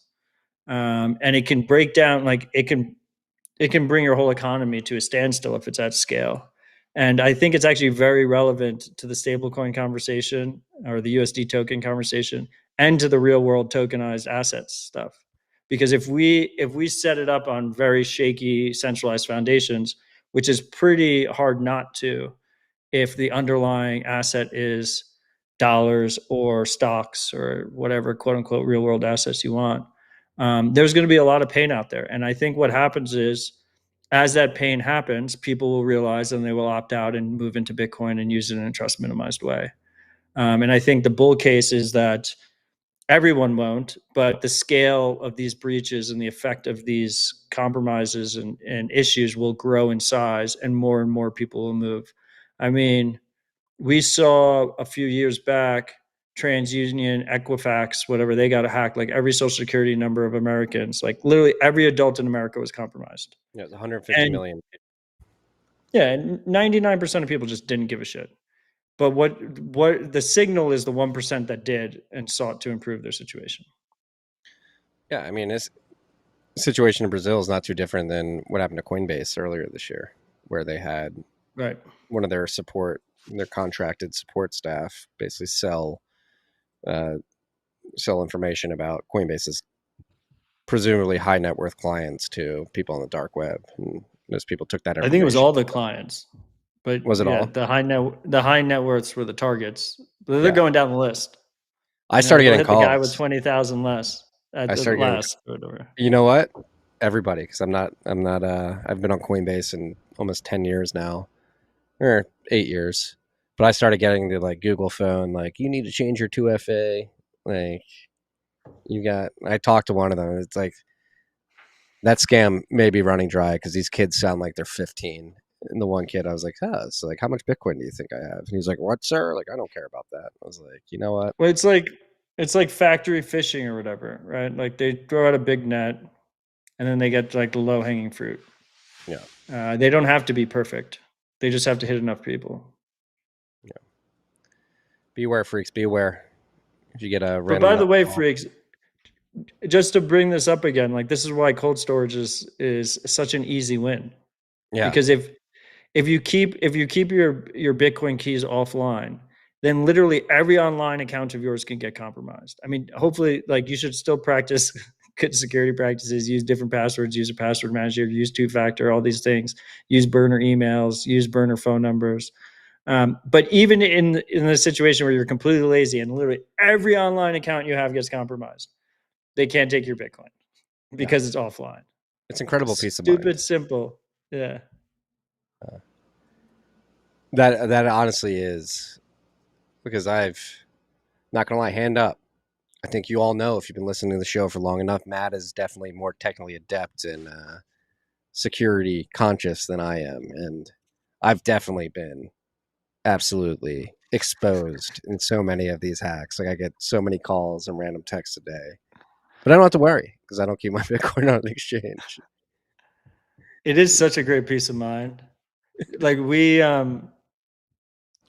my family, we did I mean, the freaks could remember because we do RHR every week, but we did a really long road trip and we were away from the house for a bit, for like 6 weeks. And so we stopped the mail at the post office, right? We said, we're going to be away, keep the mail at the post office. And when you leave, they like have the big bin of all your mail. And they're supposed to deliver the mail to you when you get back. They like bring you the bin of all the mail that you had. Well, someone took the whole fucking bin from the post office. And it was like, I don't know what's in there. Like, are there bank statements in there? Like, is there credit card stuff? Like, blah, blah. But at the end of the day, it was like, no matter what, like they can't compromise the fucking cold storage Bitcoin. Yeah. So it's just like, gives you sort of massive peace of mind. But also fuck the post office employee that let that happen. Trusted third parties. Security holes. Speaking of that, if you do hold your Bitcoin in cold storage too and use a hardware wallet, be aware of their data processes and whether or not they actually delete your data. Cold Card, sponsor of the show. Disclaimer: 1031's an investor. They have exclusive. We're the exclusive investor in Coldplay. Exclusive, but it's MBK, just the two co-founders and us. That's it. Yeah, MBK and DocHex, they delete user data, but some others don't. And I bring this up because I literally had one of my college buddies who listened to me back in the day forward me this email in a panic saying, "Do I need to do this?" Or not in a panic. It was actually, he knows enough about phishing scams to ask me first, like, is this legit? And so he forwarded this to me earlier this week and said, "Is this legit?" And I told him swiftly, "No, this is a phishing attempt." But this is the latest. It's a good one. It is, yeah. Yeah. So to those on the audio, it's an email pretending to be from Trezor saying that you have to update your firmware to protect against quantum attacks. And presumably, my guess is if you click the links, they're going to have you enter your seed phrase, your backup words. That's usually how these attacks go. Very simple Grok rule is the reason you have your hardware wallet is because your seed should never touch an internet connected device. That's the whole point. Your private key should never touch an internet connected device. So you should only be typing it directly into your cold card, or if you're using a Trezor, directly into your Trezor. If you're using any of these devices, all the good ones, all the ones worth half a grain of salt allow you to enter your seed directly into the device, and that's where you should be entering it. Never enter it directly into your computer, with the exception being in a situation where you're consciously recovering from seed. Yeah, like if one of the beauties of seeds is like if all these companies go out of business, you can't get access to a hardware wallet. You can take that seed and put it into Sparrow, and spend your funds without the company's permission. That's the whole point. But you shouldn't be doing that except in emergency situations, and definitely not based on anything that is emailed to you or texted to you or called to you. Beware. And I mentioned earlier passphrases. I just feel like passphrases don't get enough credit. Your seed phrase is like the 24 words. The passphrase, and that's generated by your hardware. If you're using a hardware wallet, it adds randomness, creates a random seed phrase. The passphrase is the 25th word that you get to create. And you can make infinite of those. And the beauty of that is if you keep the passphrase somewhere different than your seed, if someone gets access to your seed, they don't have access to your Bitcoin. Don't memorize it.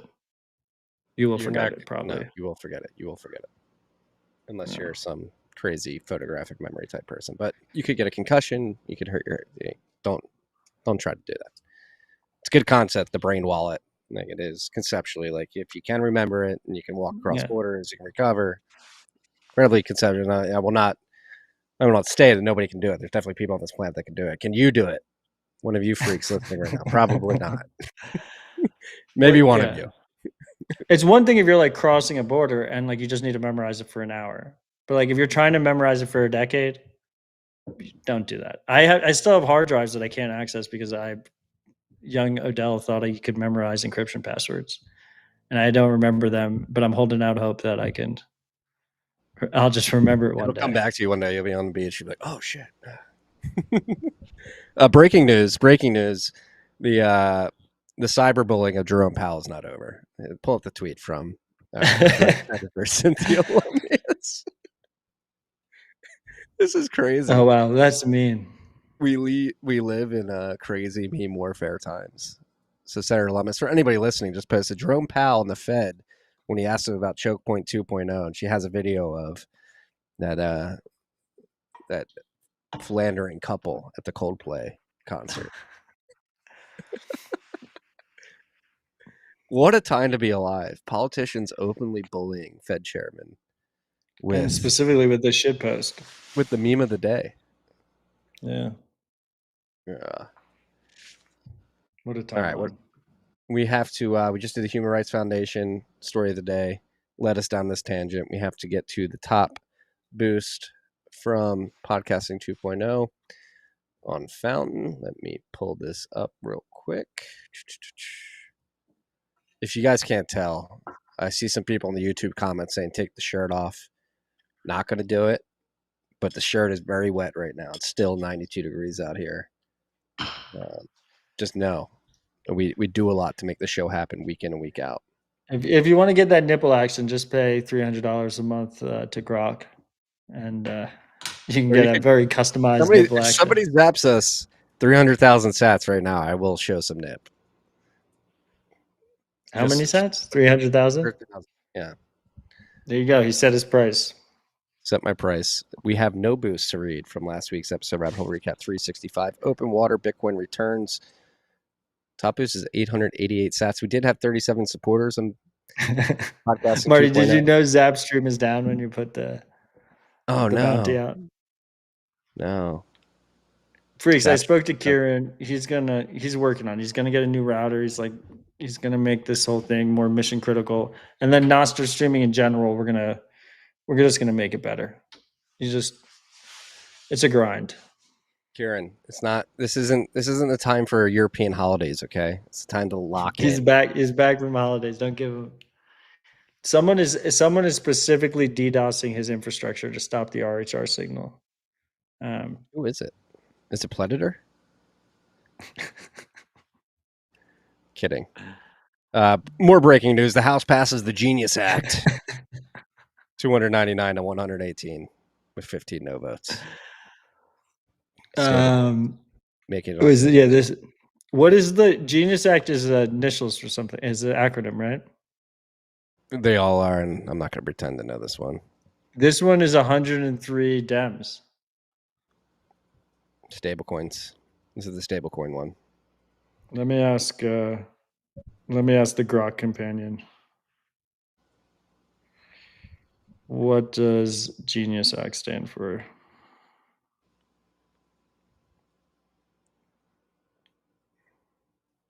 U.S. President Trump has been diagnosed. Is that real? You just can't just trust a random thing that's popped into the YouTube chat from Bruce Gustafson. Bruce, post source. Source Siegel. Yeah, source. Oh wow, the memes coming out of this video are incredible. Pull this Genius Act. The Genius Act stands for Guiding and Establishing National Innovation for U.S. Stablecoins Act. I don't know why I looked it up. Who the fuck gives a shit? That's a good one. It's good to see Dems voting on some of this stuff. I mean, it should be bipartisan. Like, this should be one of the things that Bitcoin in general should be one of the things that crosses party lines. It's just good for America. It's good for Americans. It's good for people. What are we looking at? Oh wow. Trump news is not fake news. This is like just a play on that meme. Sopranos, if you want to watch Sopranos. This is a good one. For those who are not in all the Gen Z listeners, another Go watch thousands of, Sopranos.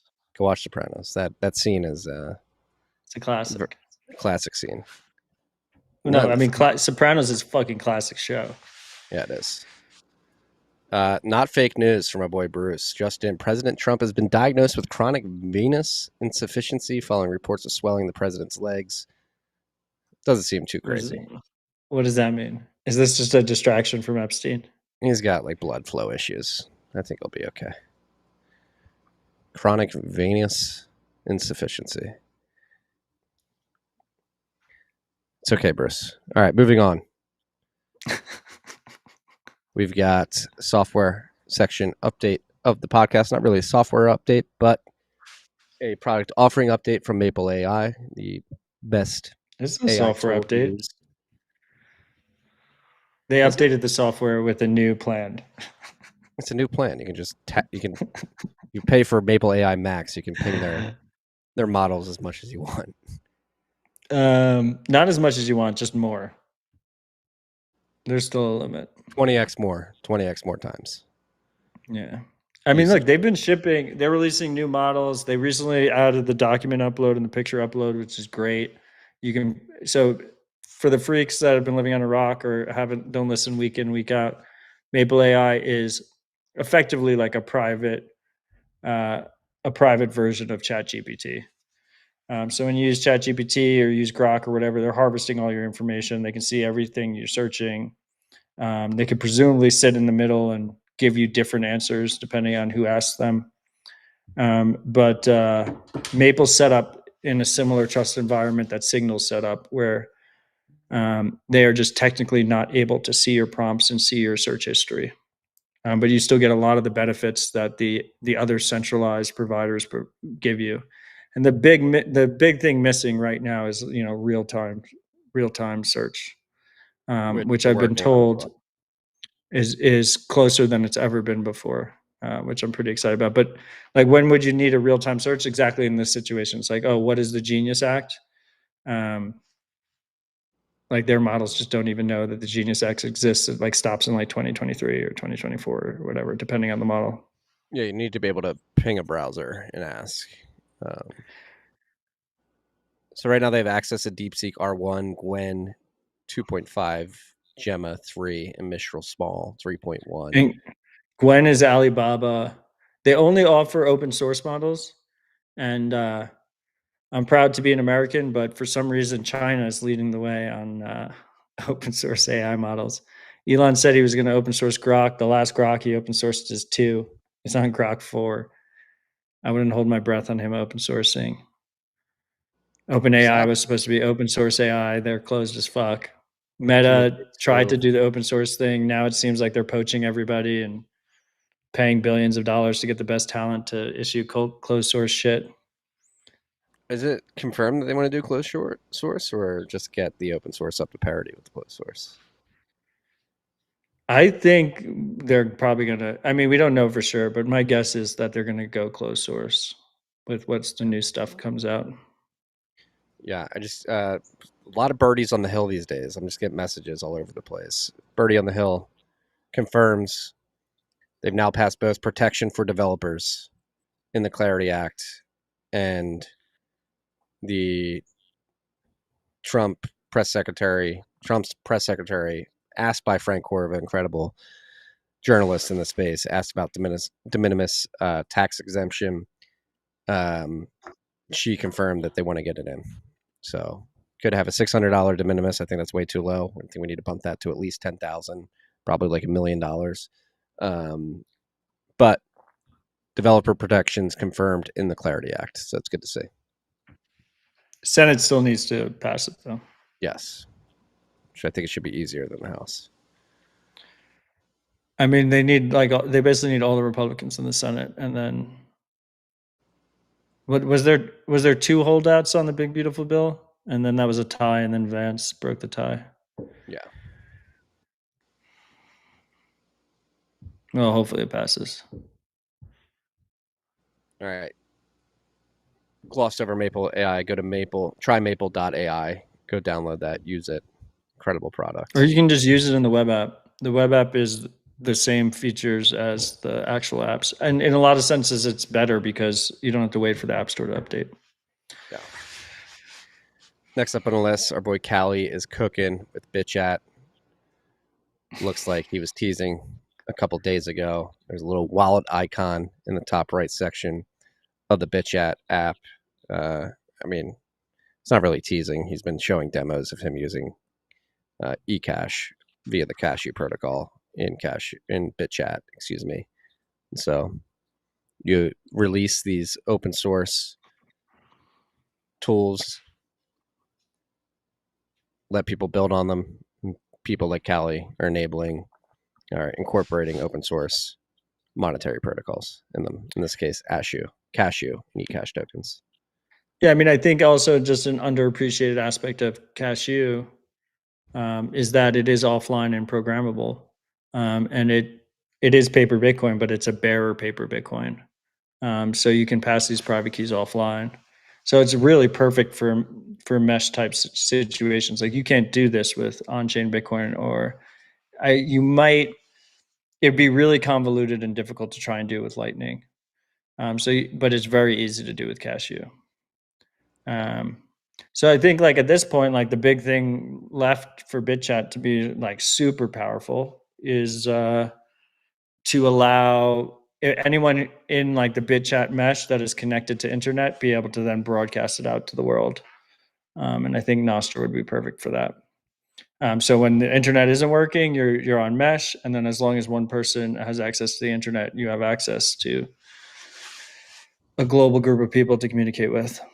Would be just absolutely massive. Hey, put it out there, manifest it. I wouldn't be surprised if we see it next week when we're here. When we meet Yeah, again. the iteration, particularly like vibe coding open source on open protocols, it just moves so fucking quickly. It's beautiful. Yeah. Bullish. I mean, on that note, we talked about the launch of White Noise last week, and that is the next software update. White Noise version 0.1.2 has been released with QR scanner for easy connection, relay management, and dev cache tools, confirm on sign out, and a bunch of other things. So White Noise hitting the market last week, and as Matt mentioned, getting to work and iterating and building out the product suite. Yeah, I mean, if you haven't listened to my Citadel Dispatch with their team, consider listening to it. It was a great rip. I'm pretty excited about the project. I think it can provide a really robust alternative to Signal in the near future. Just to be absolutely clear, right now, like it's relatively broken. Like they it's pretty broken. It's very much alpha. They need more work on it, and they'll improve it. And then once they get the kinks out and improve it and make it more reliable, more robust, we'll be adding it to Primal for sure. But we're going to give them a little time to spin the wheels and make it happen. But very excited about it. Marty kind of mentioned in passing also about the de minimis cap gains tax thing. I just want people, there's a lot of confusion here. Like the word de minimis is because like there's caps on it, on the amount you send at a time and like your total cap for the year. So sometimes I don't know if people are trolling or not, but like you're not going to be able to spend like $1 million worth of Bitcoin without cap gains tax. It's for smaller everyday purchases.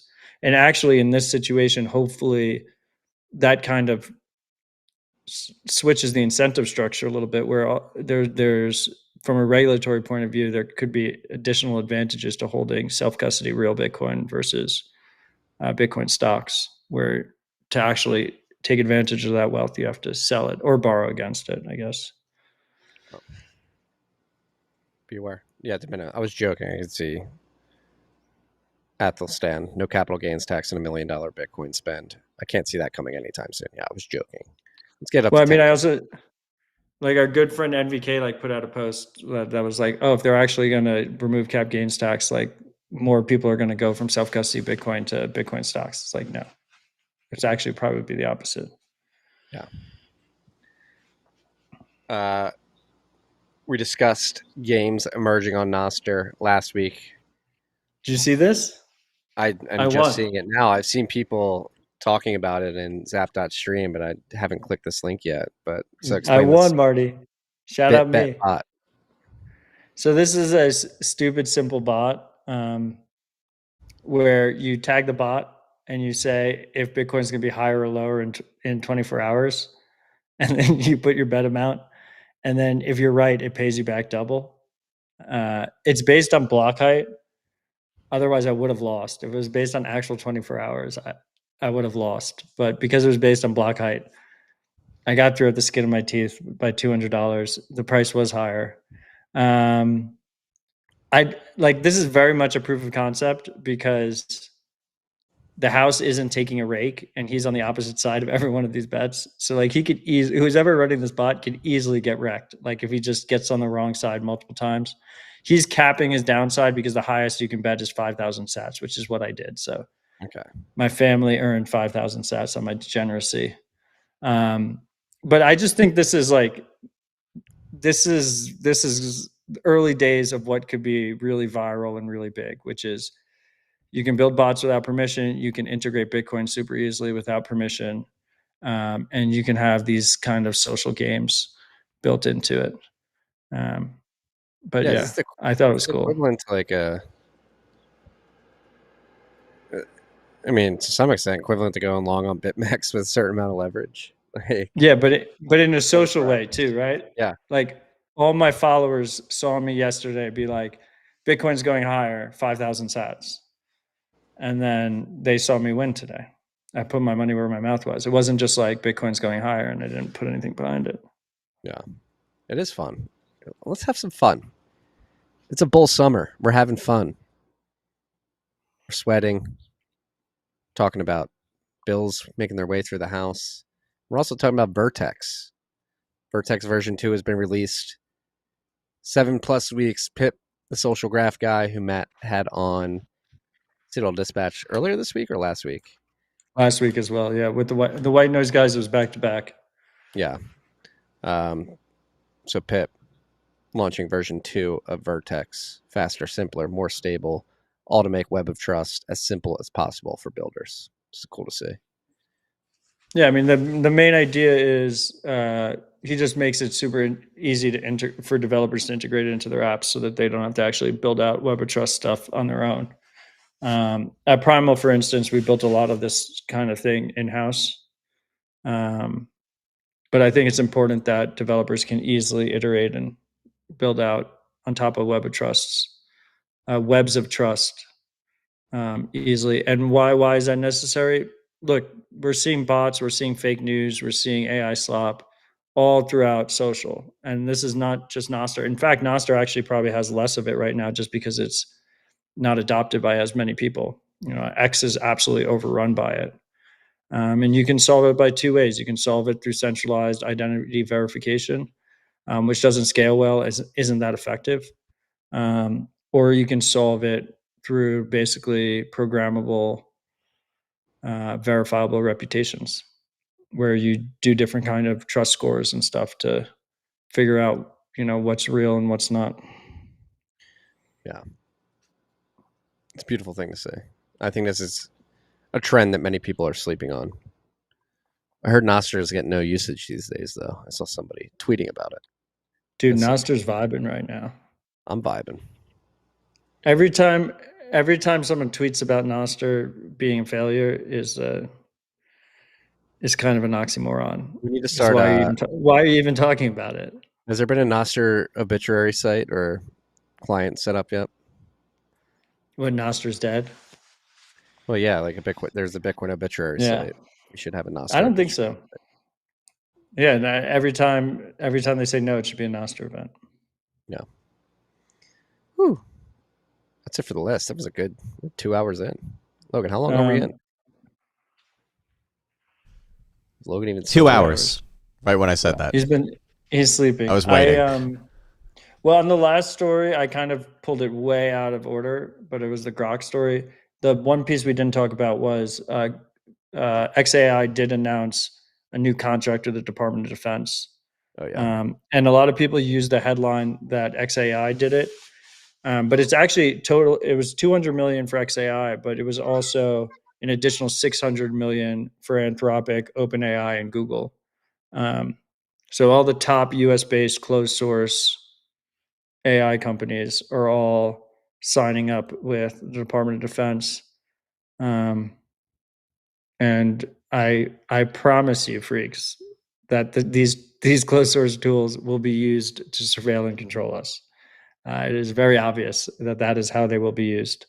Even though they will also be used to defend the country, and that will be the excuse. But they will also be used at scale against us. Start getting comfortable with Maple AI. That was the other thing. Did you see that clip of Peter Thiel being asked about Palantir's involvement in the war in Israel right now? No. And he completely had one of his like spurgy like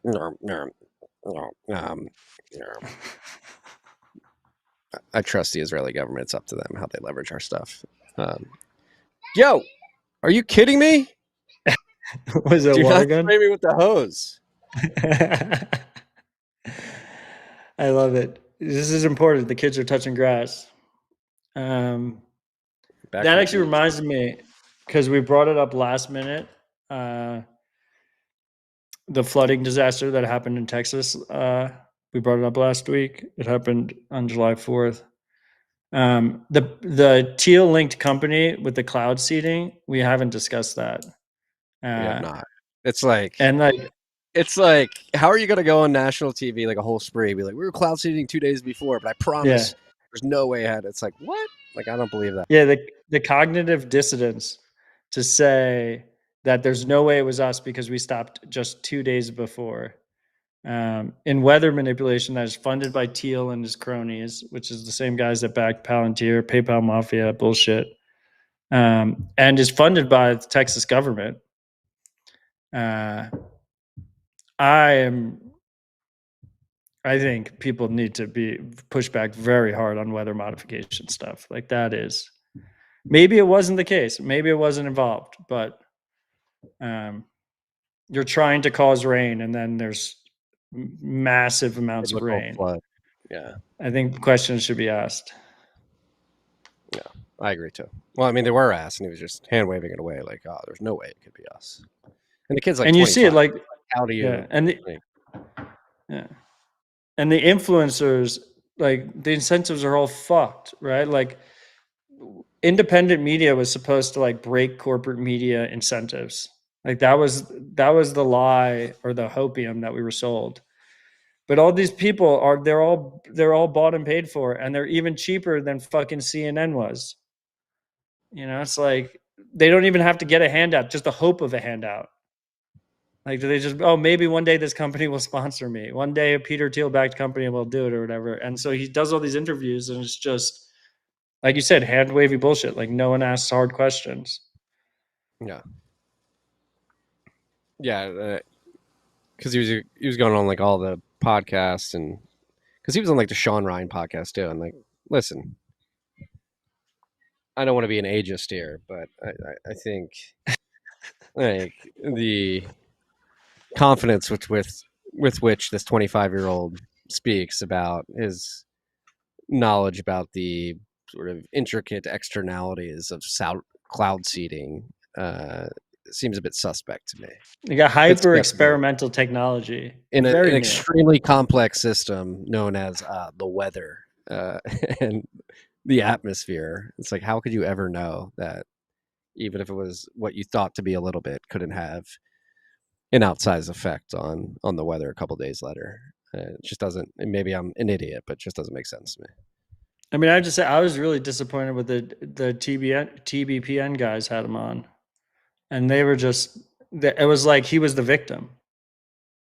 It's like, the mob is just going after you. Like, obviously, it didn't cost anything. Yeah.